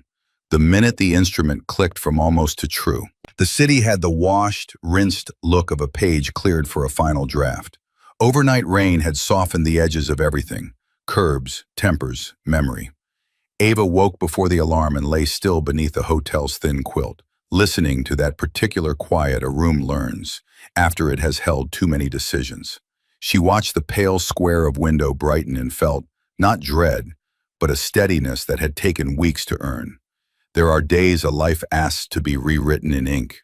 This was one. Sophia's office sat 3 floors above a bakery that spoke cinnamon into the street and made judges kinder at 11. The conference room's glass walls were frosted at eye level, an architectural courtesy that let seriousness breathe. On the table, briefs lay like orderly waves. Beside them, a plain folder with her name, as if fate had chosen a small font. Sophia entered in a dark suit that treated the hour as an equal. "We've been tendered a number," she said, sitting without preamble. 25. Structured, not performative. The NDA is muscular, but not obscene. It keeps the investor misconduct sealed. If you sign, she slid the folder across. You'll want to read Clause 7 twice. They always hide cruelty in 7s. Elena joined on video, hair pinned, eyes kind. Damien arrived last, silent as weather, and took the chair that faced the window. He did not open his notebook. He had learned, around her, that some decisions prefer to be watched rather than managed. Ava read. She underlined nothing. Her finger moved down the page like a river testing banks. The settlement was clean, almost elegant in its efficiency. No confessions, no apologies, just money arranged to look like closure. The NDA, however, was a cathedral to silence. No statements, no allusions, no reputational harm. She looked up, and Sophia had the grace not to be already speaking. "You can say no," the lawyer offered. "We're prepared to press. The evidence is real. The process will be long. He will go to war in newspapers while we go to work in filings. What happens to the women who depend on your nonprofit while we teach him consequences?" Elena asked gently. "What does the city lose while we win?" Damien said nothing, which was its own kind of respect. But when Ava met his gaze, she found no heat, only a light that made thinking easier. He had told her once that strategy is the art of choosing which truths to advance first. She returned to the pages. Money is not absolution, she thought. It is a tool. 25 buys time, hires staff, builds protections for women who don't have law degrees or midnights brave enough to call from inside a system that mistakes them for clerks. 25 could scaffold the registry, endow a clinic, purchase clean audits for people who had been told their signatures were ornamental. But the NDA, could she stand the flavor of it in her mouth? To carry what she knew like a sealed letter no one else would read. She thought of the midnight whisperer, of Marisol aligning courage with compliance, of the judge who had frowned at certain intervals and signed because facts insisted. She thought of the difference between wreckage and architecture. Both change a skyline, but only one leaves a place for children. Sophia spoke again, this time softer. There is no moral Olympics here, Ava. There is only the life you must live afterward. Jail is a kind of truth, but so is a clinic with the lights on. Ava turned to the window. Rain had resumed in a small, precise way. Nothing theatrical, just sky doing its duty.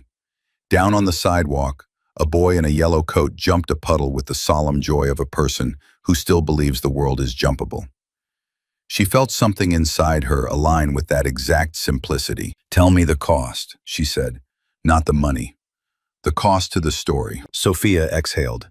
"You will be called pragmatic by people who never had to be. The women who needed a public hanging will be disappointed. You will disappoint the part of yourself that wanted to see him burn." "And the gain?" Ava asked. "A year of building without court dates. A platform that is yours alone. The freedom to make the structural answer the personal hurt begged for." She paused. "And the right to define victory as a future, rather than a bonfire." Ava closed the folder. For a beat, the room waited to see to whom she belonged. To anger, to principle, to the arithmetic of harm. She surprised them all by belonging to none but herself. "I'll take the settlement," she said. The words did not wobble. "Not because I forgive, because I prefer construction to spectacle. We don't need his ruin to build our justice." Elena's smile was a quick, grateful light. "Then we build," she said, "and we build so well that he becomes a footnote no one bothers to cite." Damien inclined his head, not in triumph but in acknowledgement of a choice difficult enough to be pure. "We'll cede the registry tonight," he said. "Hale will match your capital on a schedule you dictate. No banners, just work." Sophia gathered papers, already translating decision into motion. "We'll counter for 28 and close at 26 in a fraction. You'll sign nothing today. You'll sleep on dignity." Ava laughed, surprised at the music in it. "Dignity sleeps very little," she said, and the line, absurd and true, loosened the room. They broke for coffee that went cold, and for a silence that didn't. Damien stood at the window as if measuring rain. When they were alone, he spoke without turning. "This was the braver choice," he said, "not because it hurts more, because it will be invisible to people who only learn from fire." She joined him at the glass. "They can keep their bonfires," she said. "I want streetlights." He looked at her then, and she saw in his face a tenderness that asked for nothing, not even thanks. "You have a city's worth of them in you." The afternoon folded itself into signatures, edits, the choreography of closure. Clause 7 softened under Sophia's scalpel. The final number landed at 26.8, a figure that would have made the girl in the North Beach alley drop her wineglass and laugh for the joy of it. Ava did not laugh now. She wrote her name, slow and exact, and felt a chapter lay down and let another stand. At dusk, she walked alone along the Embarcadero. The bay wore the weather like silk. Ferries stitched light across water, and the bridge did its red arithmetic against a patient sky. She thought of all the ways a woman can win, and how few of them are legible to a crowd. She thought of Hannah and did not think of her long. She thought of Elliot and did not think of him at all. Her phone buzzed. A text from Sophia. "Effective tomorrow. Funds transferred to trust. NDA active at 9 a.m. I am proud of you in ways contracts have no language for." Another from Elena. "Registry pilot locked. You choose the first 3 nonprofits to audit. My team stands ready." And one, last, from an unknown number. "Thank you. We heard. We are not alone." The midnight whisper had found daylight. Back at the hotel, she opened her notebook and wrote 3 headings in that neat hand that had become a promise. Registry, clinic, training. Under training, she added, for compliance officers who want to whistle without jumping alone. Under clinic, legal triage for women who are told derailment is destiny. Under registry, name the thing so it cannot pass as a shadow. She closed the book and set it beside the pearls. Outside, the rain thinned to the gentlest insistence. She imagined for a moment a small office on a busy block where laughter and exhaustion were neighbors and the coffee was always just about to be made. She imagined a hallway full of women who were not being saved, but being equipped. There are victories that roar and leave soot. There are others that hum and leave light. Ava turned off the lamp. In the dark, she felt the hum gather itself, quiet and inexhaustible. In a city that loves to measure power by whose name fills a room, she had chosen a different unit. How many doors open for others when you stop insisting on walking through first? Tomorrow, money would move. Papers would bind. Rumors would quiet for a news cycle, and then look for new noise. She would go to work. She lay down and let sleep come, as if it were a promise kept. The choice had not changed what had happened. Choices rarely do. It had changed the shape of what could happen next. And in that shape, she recognized herself more clearly than she ever had inside any ballroom, any photograph, any marriage. A woman who knew the difference between burning down a house and building a city. The morning she opened the doors of her own firm, the city was silver and wide awake. Light rose from the bay like a quiet anthem, and the wind carried the faintest trace of salt through the financial district. Ava stood on the sidewalk outside the building at 333 Fremont, a sleek, deliberate choice, and exhaled once, as though clearing the last traces of someone else's story from her lungs. The brass letters on the glass read, Reclaim Strategies. It was a name chosen not for elegance, but for precision. Reclaim, not revenge, not rebirth, but ownership returned to the rightful hands. She had signed the lease on this space 3 months earlier, when the settlement papers still smelled of new ink. And in those months, she had carved a vision out of something the world had once tried to make into a cautionary tale. Inside, the space still carried the freshness of decisions recently made. Matte oak floors, clean white walls, no unnecessary marble. A single long table occupied the center, flanked by workstations meant for a team that hadn't yet fully assembled, but soon would. On one wall, a line of framed quotes stretched like quiet witnesses. The one nearest the door read, Power is not something you take. It's something you stop giving away. Elena arrived first, as she had promised she would. She was wearing a navy trench coat and carried her laptop tucked beneath her arm like a blade. The city's talking, she said, dropping her bag gently onto a chair. They're waiting to see what you'll build. Then let's give them something they can't own, Ava replied. The morning unfolded in quiet precision. The first employees, 5 of them, all women, all with stories not unlike Ava's, signed their contracts around that table. They didn't shake hands like supplicants. They signed like people who understood what they were building. 2 were compliance officers from institutions that had dismissed their instincts for years. 1 was an accountant who had spent a decade watching men rewrite credit and blame in the same breath. Another was a young attorney who wanted to build law into shield, not spectacle. They were not starting a company. They were starting an answer. By noon, the hum of work filled the room. It was soft at first, laptops waking, coffee brewing, but it built the way a pulse builds when a heart remembers its strength. Files stacked, emails went out, and the city's financial bloodstream felt a new node stitching itself into existence. Ava's first public act as founder came that afternoon. The registry, the transparency tool she'd dreamed of in the hours between court filings and headlines, was finally live. Clean, public, unapologetic. It was designed to track conflicts of interest, offshore asset paths, and procurement disclosures in a way that stripped away the noise of narrative.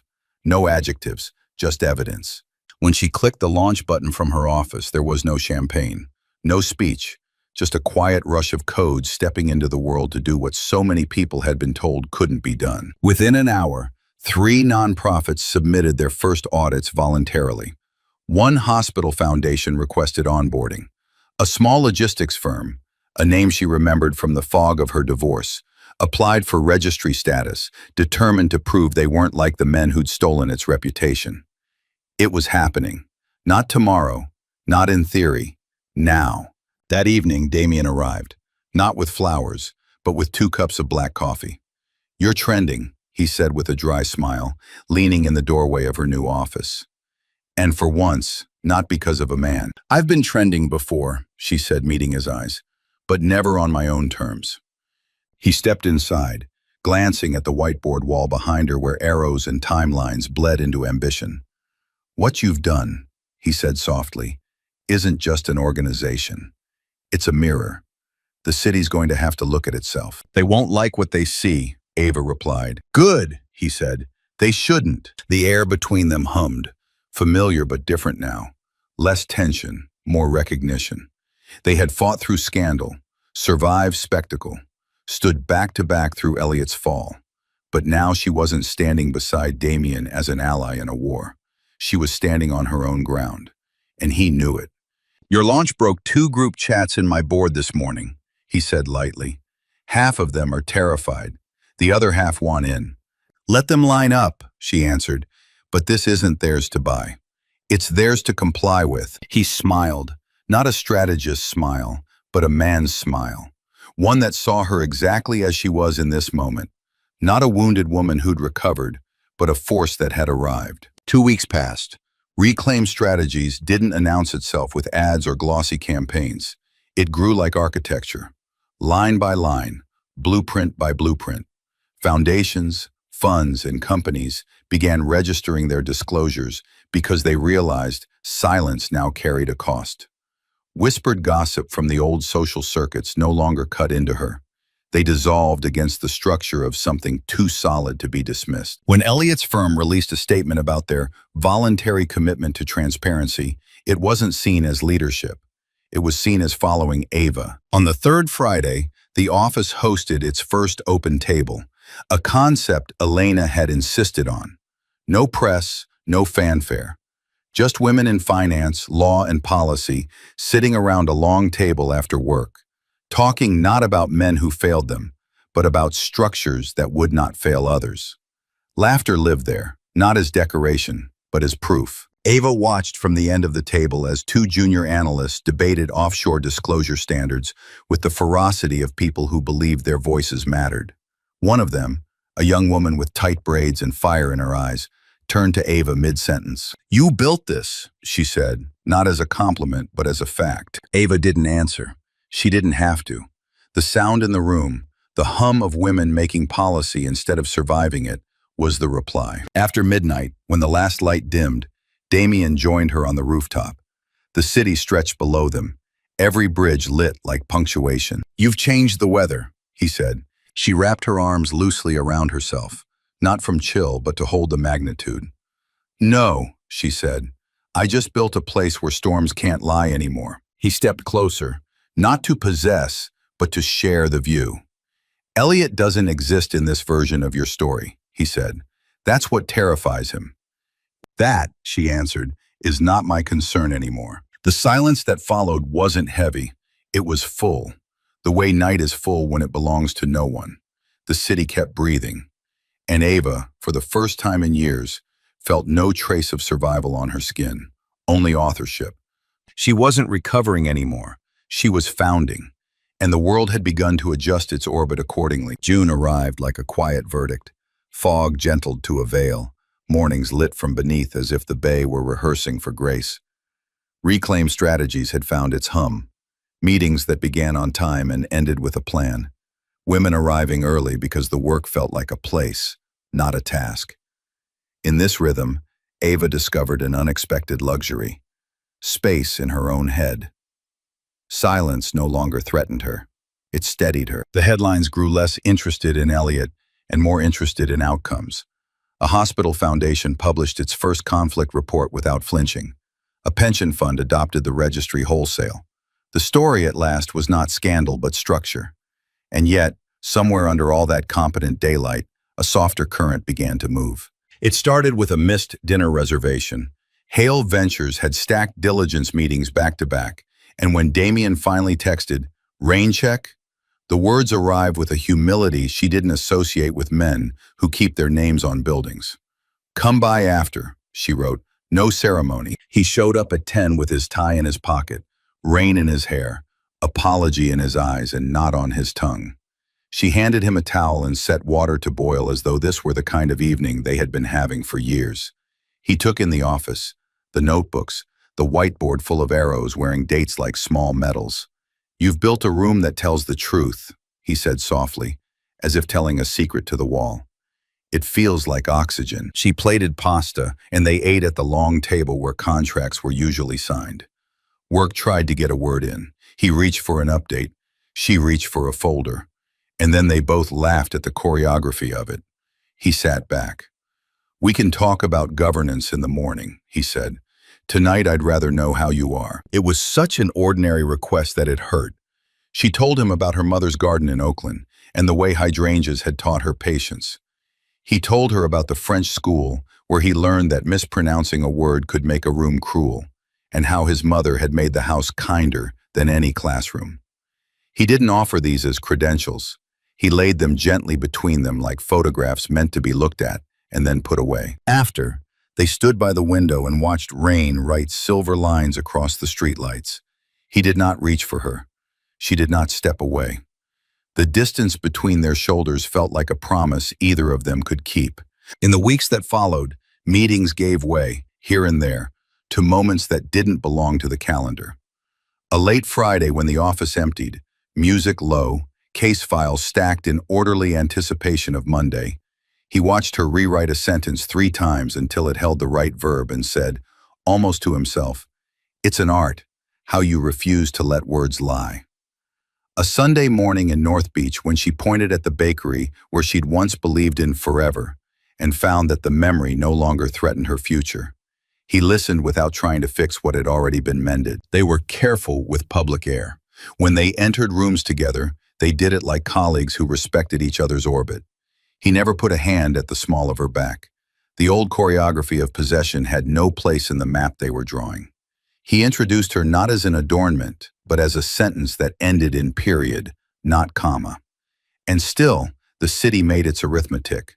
A photo of them leaving a dinner, her laugh caught unposed, his face turned toward her like a man learning a language, bloomed on a blog that specialized in insinuation. The caption called her Hale's new center of gravity. Elena slid the link across Ava's desk with 2 fingers and a look that was both amused and protective. "The work stands," she said. "Let gossip tire itself out." Ava nodded, untroubled but thoughtful. That afternoon, she drafted a policy no one had asked for. A public memo outlining Hale Ventures' conflict protocols with Reclaim, who recused, when, and why. Damien signed it within the hour. "You built the window," he said, approving the language. "I'll open it."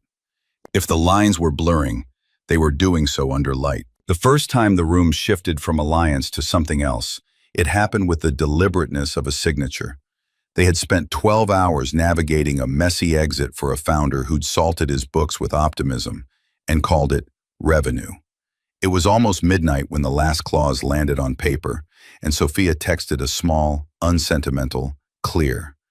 Everyone else trickled out into the dark. Ava stayed to erase the whiteboard, a habit she loved, the modest ceremony of clearing a field. "Leave it," Damien said from the doorway. "Let tomorrow wake to the cost of today." She set the eraser down. The quiet between them was not empty. It was pressurized, like air before rain. He stepped closer, but not close, and when he spoke, his voice had laid down its defenses. "Ava, I've tried to be." He searched the ceiling for a word and let it go. "I've tried to be careful. I didn't want to arrive in your life as a solution." "You didn't," she said. "You arrived as an option. And now? Now I'm choosing." He exhaled, as if a bird inside his chest had landed. He did not touch her. He asked, "May I?" "Consent," said aloud, tasted like a blessing. She nodded. He reached up, slowly, and tucked a stray curl behind her ear with the reverence of a man placing a bookmark in a story he intends to return to. When he kissed her, it was not a conquest. It was a signature at the bottom of a page the 2 of them had spent months writing in the margins. They did not rush to rename anything after that. Work did not collapse to make room for romance. It expanded so both could breathe. They created rules not because they mistrusted themselves, but because they respected what they were making. Internal reviews grew sharper, not softer. She vetoed a Hale investment when the founder's ethics read like theater. He recused without drama and sent flowers to Elena for the clarity. When reporters asked lazy questions, they answered with results. The city, faced with competence that refused to posture, learned, some of it, to mind its own business. On a Saturday bent towards summer, they drove down the coast with the windows open, the ocean a blue ledger on their left. In Pescadero, they walked the pier with coffee too hot for the air and talked about nothing in particular, the way relief chooses small talk when it finally trusts it won't be interrupted. At the end of the pier, gulls argued over a scrap of bread with comic ferocity. Damien laughed, and the sound surprised them both. "I forgot," he said, embarrassed, "that I know how to be ordinary." "You were never ordinary," she said. "You were just busy." He looked at her like a man who'd found a word that fit and had the sense not to say it yet. They drove back at dusk, golden light like a benediction across the highway. At a stoplight on 19th, he reached for her hand and then stopped. An old habit of asking permission. She turned her palm upward to meet him. They did not speak. The moment recorded itself anyway. Later, in the hush that follows a day well used, Ava stood at her apartment window and watched the bridge write its red sentence across the dark. She thought of the girl who had once pressed her palm to a doorframe and promised herself a life she couldn't yet name. She thought of how love had returned, not as anesthesia but as clarity, something that sharpened her work instead of softening it. Her phone vibrated. A message from Damien. "I'm grateful for the way you keep the world honest, including me." She typed, erased, typed again, then sent, "We keep it honest together, that's the point." She set the phone down and touched, out of instinct more than need, the pendant at her throat, a simple gold line she'd bought for herself the day Reclaim's first audit went live. Not a trophy, a reminder. She was not an annex to a man, or a sequel to a marriage. She was a continent, whole and mapped by her own hand. And on that continent, there was room for partnership that did not ask her to shrink. Outside, the city breathed in, then out, steady as tide. Somewhere, a ferry's horn stitched the night to morning. In the place where grief had once taken up residence, something else settled. Not complacency, not completion, but a quiet, exquisite balance. The line between their lives had blurred, not to erase either of them, but to let both come into fuller view. Autumn arrived on soft feet, laying a gilded edge along the Embarcadero, tinting the eucalyptus a color that looked like memory learning to be kind. Reclaim Strategies had acquired the texture of permanence, a regular clatter of keys in the morning, the small chorus of greetings that meant work would be serious, and the air forgiving. On the whiteboard wall, new projects jostled for space. Registry V2, Clinic West Oakland, Training Cohort, Q4. The hum in the room no longer sounded like survival. It sounded like stewardship. On a Tuesday clean as glass, Ava returned from a meeting to find the receptionist hesitant in the doorway, voice dialed down to courtesy. "Miss Thompson, there's someone here to see you. No appointment." She asked for discretion. A pause. "She said her name is Hannah." The name was a small stone pitched into water. It sank. The rings widened anyway. Ava glanced at Elena, who had looked up from a spreadsheet and was already reading the weather of the moment. "Your call," Elena said, not as abdication but as faith. "Put her in the small conference room," Ava replied, voice even. "Close the blinds. And bring water." The room held a table, 4 chairs, and a view that made anyone feel like a citizen. Rooftops, a spill of sky, the honest geometry of the city. Hannah stood at the window as if it might deliver a verdict. She turned when Ava entered, and the years showed their arithmetic. The gloss that had once seemed like conviction now resembled lacquer, cracked at the edges. Her hair was still the color of a promise kept too late. Her eyes had learned midnight. "Thank you for seeing me," she said. The tone was careful, a woman practicing humility that had finally stopped feeling like a costume. Ava sat and gestured to the opposite chair. "Sit, please." Hannah did. Her hands were ringless now, naked, anxious. "I've rehearsed a speech," she whispered, then shook her head. "But speeches are what broke us all, aren't they?" Ava folded her palms atop the table. "Tell me what brings you here." Hannah looked down, as if she might find the answer printed on her skin. "I married a man named Marcus," she began, "at Elliot's firm.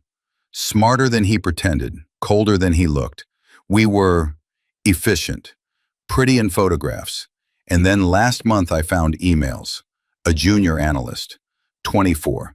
It wasn't the youth that broke me. It was the familiarity. The choreography was exact. I knew the steps because I had once danced across your living room. The room received the confession. It did not reward or punish it. The blinds made a considerate hush. I deserve this, Hannah said, meeting Ava's eyes at last. I know that's not how grief works, but I keep trying to make it math. To balance the books, there's no balance. There's only consequence. Ava let the words sit. Consequence. The sister of justice with fewer banners and more time. She poured water for both of them, a small ritual in which dignity pours for everyone. What do you need? She asked. The question, stripped of ornament, was somehow kinder. I need to get out, Hannah said. Of the marriage, of the firm. There are things I signed without reading because I loved being chosen. There are NDAs I can't untie by myself and, she broke off, grimacing at her own audacity. And I think he's hiding money. Not clever, not like Elliot, sloppy, but I can feel it. Ava felt, against her will, the old architecture return. The doorway, the laughter, the chilled bottle beating on the table. Memories flashed past. Only the blueprint remained. She opened a folder and slid a blank intake form forward, the same paper any woman received. If we take you on as a client, she said, you'll work with our lead attorney, with compliance, with counseling if you want it. We won't burn the house down for sport. We'll get you out with what you're owed and the self you forgot to pack when you moved in. Tears surprised Hannah the way a forgotten song surprises the room it enters. She looked almost angry to find herself crying. How are you capable of this, of kindness? I was cruel to you. You were irrelevant to me, Ava said, not unkindly. Eventually. But irrelevance is not the same as contempt. You were part of a story I stopped telling. Now you're a woman who needs a map. She tapped the paper. Let's draw one. They worked. Facts first, always. Dates, accounts, the shape of a relationship made legible so it could be lawfully untied. Hannah's voice steadied as she enumerated harms, not to rehearse pain, but to define the edges of it. She produced a folder, a thin thing whose weight belied its contents, screenshots, a receipt, a photograph of a ledger entry that had no plausible reason to exist. Elena joined quietly, took one look, and raised an eyebrow that meant yes, there, and there. I can't pay what your firm deserves, Hannah said at last, exhausted by honesty. We'll decide what justice deserves, Ava replied. Sometimes that's money. Sometimes it's a precedent. Sometimes it's a door you hold for the next woman who comes to it shaking. You'll know which one when we're done. They rose. At the threshold, Hannah hesitated. If you need an apology. I don't, Ava said gently, but you do. Give it to the woman in the mirror when you can say it without punishing her. Then get on with your life. Hannah nodded, a little stunned by mercy that didn't excuse. When she left, she looked smaller and, paradoxically, more whole. Ava stood a moment longer in the empty room, palm on the back of a chair the way a person touches the banister of a house they intend to keep. The past had come calling, not as a ghost but as a petitioner. She had given it a form to fill out and a timeline to obey. It felt like closure grown up.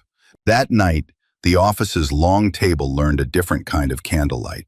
The open table drew women who had read about the registry and wanted to know what courage looked like, close up. They ate simple food and told complicated truths. Stories arrived like constellations, distant points suddenly meaning something when seen together. A banker admitted she'd been the lone dissent on a loan committee and had learned to survive by becoming unignorable. A founder confessed she'd built her cap table like a democracy and wondered when the market would stop punishing her for it. Laughter came and went, an honored guest. Damien joined late, sleeves rolled, carrying a pie as if this were the most natural thing in the world. He took a quiet seat, listened more than he spoke, and when asked, offered the kind of advice that doesn't need to hear itself out loud.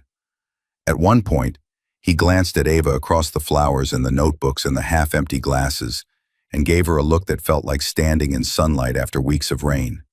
Not salvation, simply weather-aligned. Elena leaned in close and murmured, "Karma works best when we stop tending it." You know, Ava smiled. Karma has a good blunt instrument, consequence. I prefer architecture. Same instrument, better music, Elena said, and clinked her glass softly against Ava's. 2 weeks later, consequence, architecture, and music decided to harmonize. Sophia called from the courthouse with the tone of someone who had just watched a door open because the right word had finally been spoken. We got Hannah a temporary restraining order on the joint accounts, she said. Also, Marcus's counsel blinked. There's a side ledger. We'll turn it into daylight by Friday. Ava thanked her, then sat alone in her office for a minute that felt like a small cathedral.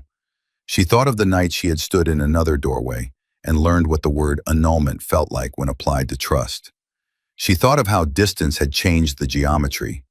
Tonight's woman was not her enemy. She was the next inhabitant of a city in which men would have to learn that cruelty is billable. Her phone vibrated. Unknown number. She answered and heard a man's breath decide to be words. Ava, Elliot said. The sound of his name in his own mouth carried less weight than the whir of the air conditioning behind him. I saw the filing. You're helping her. I'm helping a client, she said. Silence folded on itself.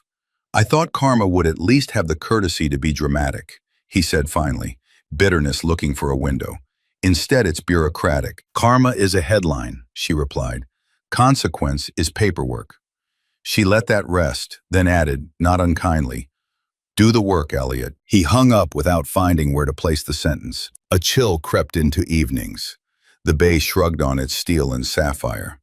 Reclaim's clinic in West Oakland opened in a narrow storefront that had once sold shoes and now sold a different kind of future. On the first morning, a line formed. Not tragic, not sensational, simply human beings asking for an hour with someone who would teach them the arithmetic of their own survival. A young woman in a green coat stepped to the desk, hands trembling with either fear or coffee. I don't want revenge, she said. I just want a map. Ava, passing through, heard the sentence and felt it settle into her like a new baseline. Maps, not matches. Streetlights, not bonfires. She could build a city on that. That night, she and Damien walked home along the water, their steps unconsciously synchronized. The bridge threw its red bones across the sky. The wind lifted her scarf and returned it like a gentleman who understood consent. Karma knocked today, she said, her voice reflective rather than triumphant. And? He asked. I answered with intake forms and a clinic schedule, she said, smiling.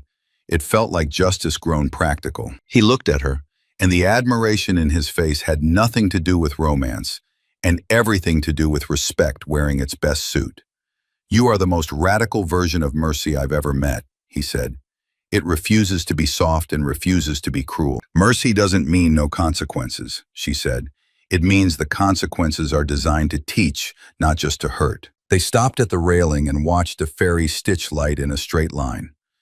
You know, he said quietly, when I first offered you my hand, I thought I was asking you to step into my world. Turns out, I was asking for admission to yours. Granted, she said, with conditions. He laughed, the unembarrassed kind now, and reached for her hand without asking, because he had learned the answer and because the question was already visible in the way she turned her palm upward to meet him. Behind them, the city kept doing its work. Trucks moving, trains arriving, windows lighting, kitchens rinsing. Somewhere, Hannah sat at a table, reading a draft that made escape look like a plan instead of a scandal. Somewhere else, a man stared at his ledger and met, for the first time, the boredom of having to be honest. Ava closed her eyes and let the night write itself against her skin. The grit, the salt, the promise. Karma had indeed returned, but not as theater, as system, as the quiet music of something built to last. The city dressed itself in a rare, lucid autumn morning, the kind that made everything, steel, glass, breath, look sharper at the edges. From her office window, Ava could see the ferry building framed against the sky, its clock hands caught mid-conversation with the sun. Down below, the sidewalks thrummed with that pre-conference energy. Polished shoes, pocket squares, caffeine as currency. Today, she wasn't merely attending a gathering. She was stepping into something larger. For months, the National Governance Forum had whispered her name. Now it had engraved it on a program beside senators, economists, and CEOs whose faces had been on magazine covers long before Ava had learned to pronounce due diligence like a sword. Reclaim Strategies had shifted from a headline to an institution, and Ava, whether she liked it or not, had become the face of a new kind of power. Backstage at the convention hall was a hive, technicians whispering in comms, assistants trailing wires, makeup artists dabbing away nervous shines. The stage beyond was cathedral-sized, a wall of curved screens, amber lighting, a semicircle of chairs. It felt like the architecture of a verdict. Damien found her there, just before the panel call. He wore gray, understated and exact, the way he always dressed when the stakes were too high for peacocking. "You look calm," he said. "I am," she replied, and she was. Not because the world had softened, but because she had grown taller within it. He offered her a folded card, his habit before any high-stakes event. On it, in his thin, precise handwriting, were 4 words. "Clarity is louder than applause." Ava tucked the card into her pocket. "Thank you." Elena entered a moment later, handing her a bottle of water with the efficiency of a woman who had already solved 5 problems before breakfast. "They're expecting spectacle," she said dryly. "Give them structure, always." As she stepped onto the stage, a hush moved through the room like a disciplined animal. Cameras blinked. A senator with polished shoes glanced at her the way powerful men do when they haven't yet decided whether to fear or patronize. She took her seat dead center, neither flanking nor flanked. This too was a choice. The moderator began with the usual courtesies, but the audience wasn't listening for greetings. They wanted the storm. The panel was titled "Power and Accountability in Modern Capitalism," and though others on the stage bore titles far heavier than hers, Ava knew what they wanted most was her, the woman who had, without shouting, turned her own scandal into the spine of a national conversation. The first question landed like a stone. "Ms. Thompson, critics say that your transparency registry is destabilizing private investment, that it discourages risk-taking." She met the gaze of the man who'd asked, a financier whose voice carried the weight of billions. "I hear that argument often," she said. "It usually comes from men who confuse privacy with impunity." A ripple moved through the audience. Laughter in some corners, discomfort in others. She continued, voice calm, deliberate. "Transparency doesn't destabilize. It clarifies. What's fragile isn't the market. It's the myth that power isn't accountable to anyone. If risk-taking requires shadows, perhaps it's not risk-taking. Perhaps it's theft." The financier leaned back, a smile like a bruise forming on his face. But the room shifted. They always did when someone named what they had been told not to see. Another panelist, a former Treasury official, attempted a deflection. Talk of innovation, competitive edge, regulatory burden. Ava listened without interrupting, then leaned into the microphone with the kind of precision that made other people straighten their posture. "Power," she said, "is not a private performance. It's a public inheritance. We are stewards, not kings." Silence landed like a new law. Later in the Q&A, a young woman from the audience stood, barely 30, blazer too big for her shoulders, voice shaking just enough to matter. "Ms. Thompson," she said, "how do you do it? Stand in rooms like this, in front of people who once decided what mattered, and tell them they don't own the rules anymore." Ava's throat tightened for the briefest moment, not with fear, but with the weight of recognition. She saw herself in that young woman, standing once in a ballroom where her worth had been measured in who she'd arrived with. "I don't," she answered. "I remember that they never owned the rules to begin with. They just made everyone else forget. My work isn't about defiance. It's about reminding the room of its true architecture." The applause began slowly, not the brittle applause of politeness, but the grounded kind that grows from conviction. Backstage afterward, officials and CEOs clustered around her like moths in good suits. Some were hungry for alliance, others for camouflage. Ava knew the difference. She accepted their handshakes, smiled without surrendering, and filed names into the mental ledger where future decisions lived. One of the last to approach was the senator, who'd looked at her earlier with quiet calculation. Up close, his face was handsome in the way expensive wine is handsome. Aged well, designed to be admired. "You shook the room," he said, "and you didn't have to raise your voice." She tilted her head. "The truth is efficient that way." He smiled. "We're drafting new procurement transparency standards. I'd like you to co-chair the advisory panel." For a moment, the old version of her, the one who once believed proximity to power was itself a kind of achievement, would have fluttered. But the woman she had become felt something steadier, the quiet satisfaction of earned influence. "I'll consider it," she said, "if the panel has teeth. I don't do ornamental governance." His smile faltered, then deepened. "Then perhaps we need you more than we'd like to admit." That night, she returned to her office after the noise had drained out of the day. The building was still, the glass catching the last glimmer of streetlights. Damien waited in the doorway, leaning against the frame like a man who'd rather observe than interrupt. His tie was gone, his eyes proud. "You moved the center of gravity," he said. "No," she corrected softly. "I reminded it where it belongs." He walked toward her, not in a rush, just steady. "I've seen people hold power. I've seen people chase it. You build it into something bigger than yourself." She smiled, almost shyly. "That's the only way it lasts." For a while they said nothing. He stood beside her at the window.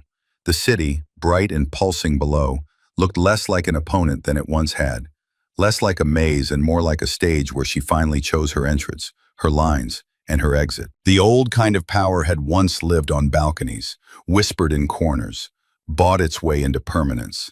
What she was building lived under streetlights, written in daylight, carried by people who didn't need permission. As midnight approached, she stood alone at the glass, watching the bridge stitch its red light across the water. This, she thought, was what power should feel like. Not ownership, not dominance, not applause. A steady pulse in the dark. A structure you could build a city upon. A stage no longer reserved for someone else's name. Winter came with a gentleness that felt earned. The bay wore its steel calmly. Mornings opened like clean pages. On the first day of the year, Ava unlocked the glass door at 333 Fremont and stood in the quiet of what she had made. Oak floors, a table that had hosted both strategy and soup, a whiteboard scrolled with the handwriting of women who were done whispering. The thermostat clicked, the lights rose, the room inhaled. Ava moved slowly through the space, palming the backs of chairs as if taking attendance. Here, a chair where a founder had wept, not from despair but relief.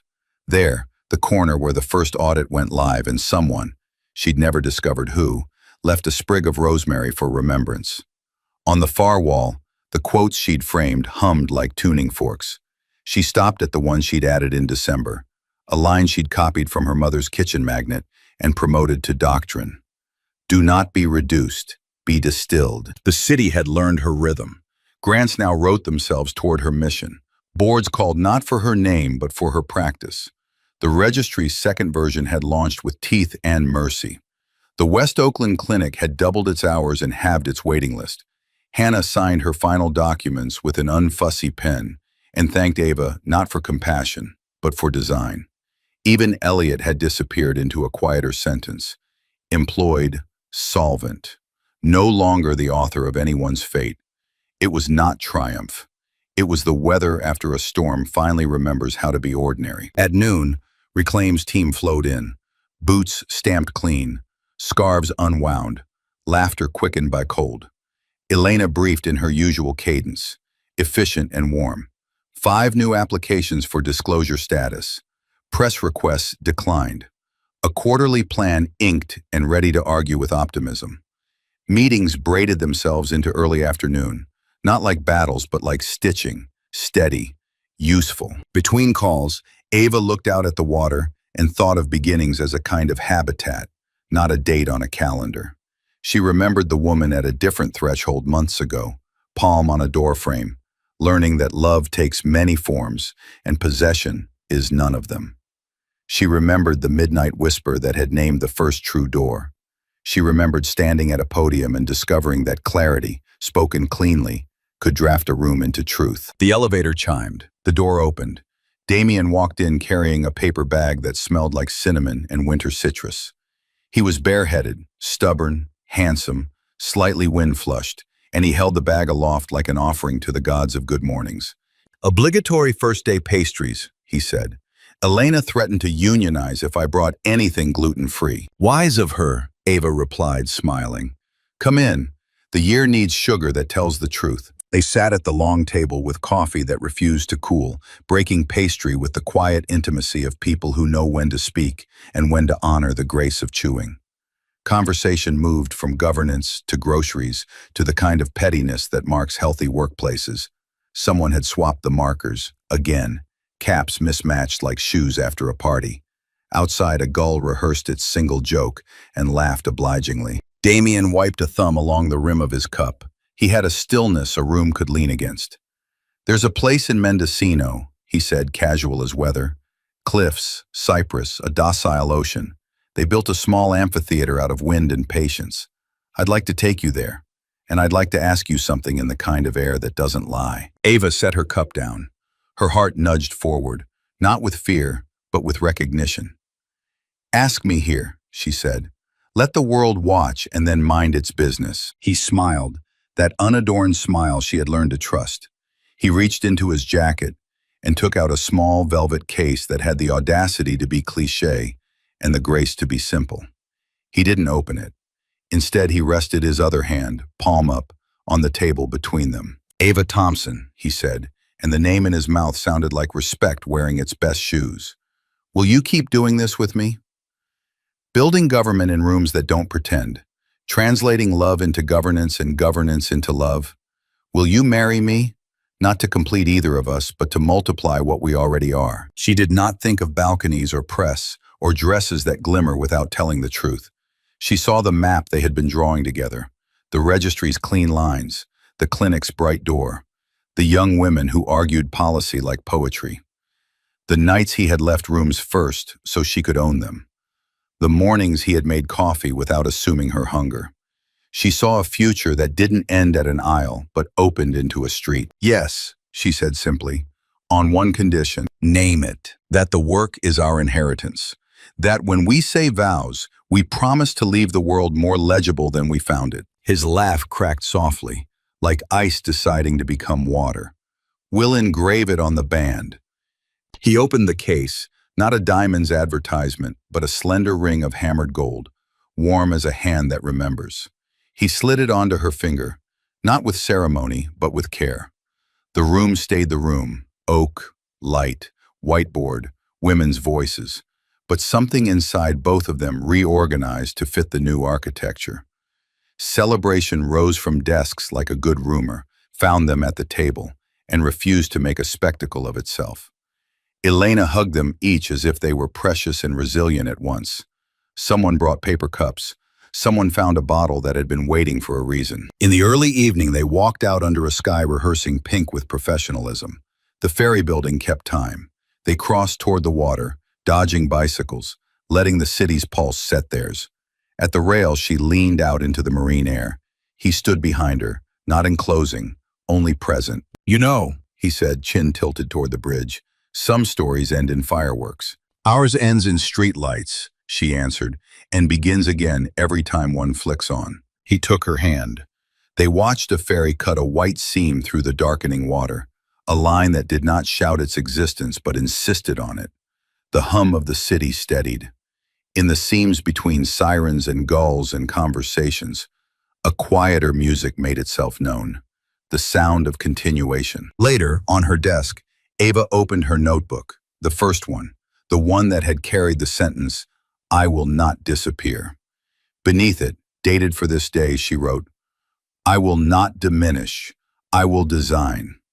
She added two more words, feeling them land with the bravery of a vow. We will. The year organized itself around that promise. Committees convened, filings filed, maps extended their borders into neighborhoods where bureaucracy had once come to die.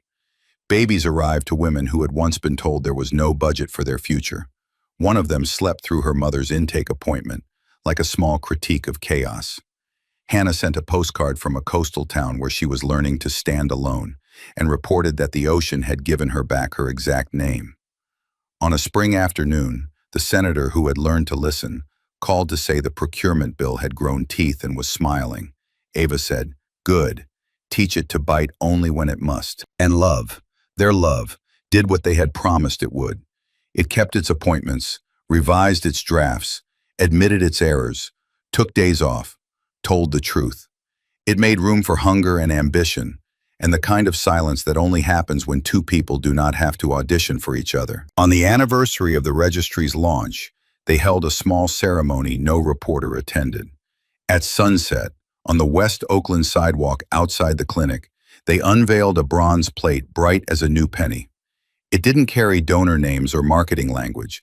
It carried, in unfancy font, a thesis: power, told the truth about itself, becomes stewardship.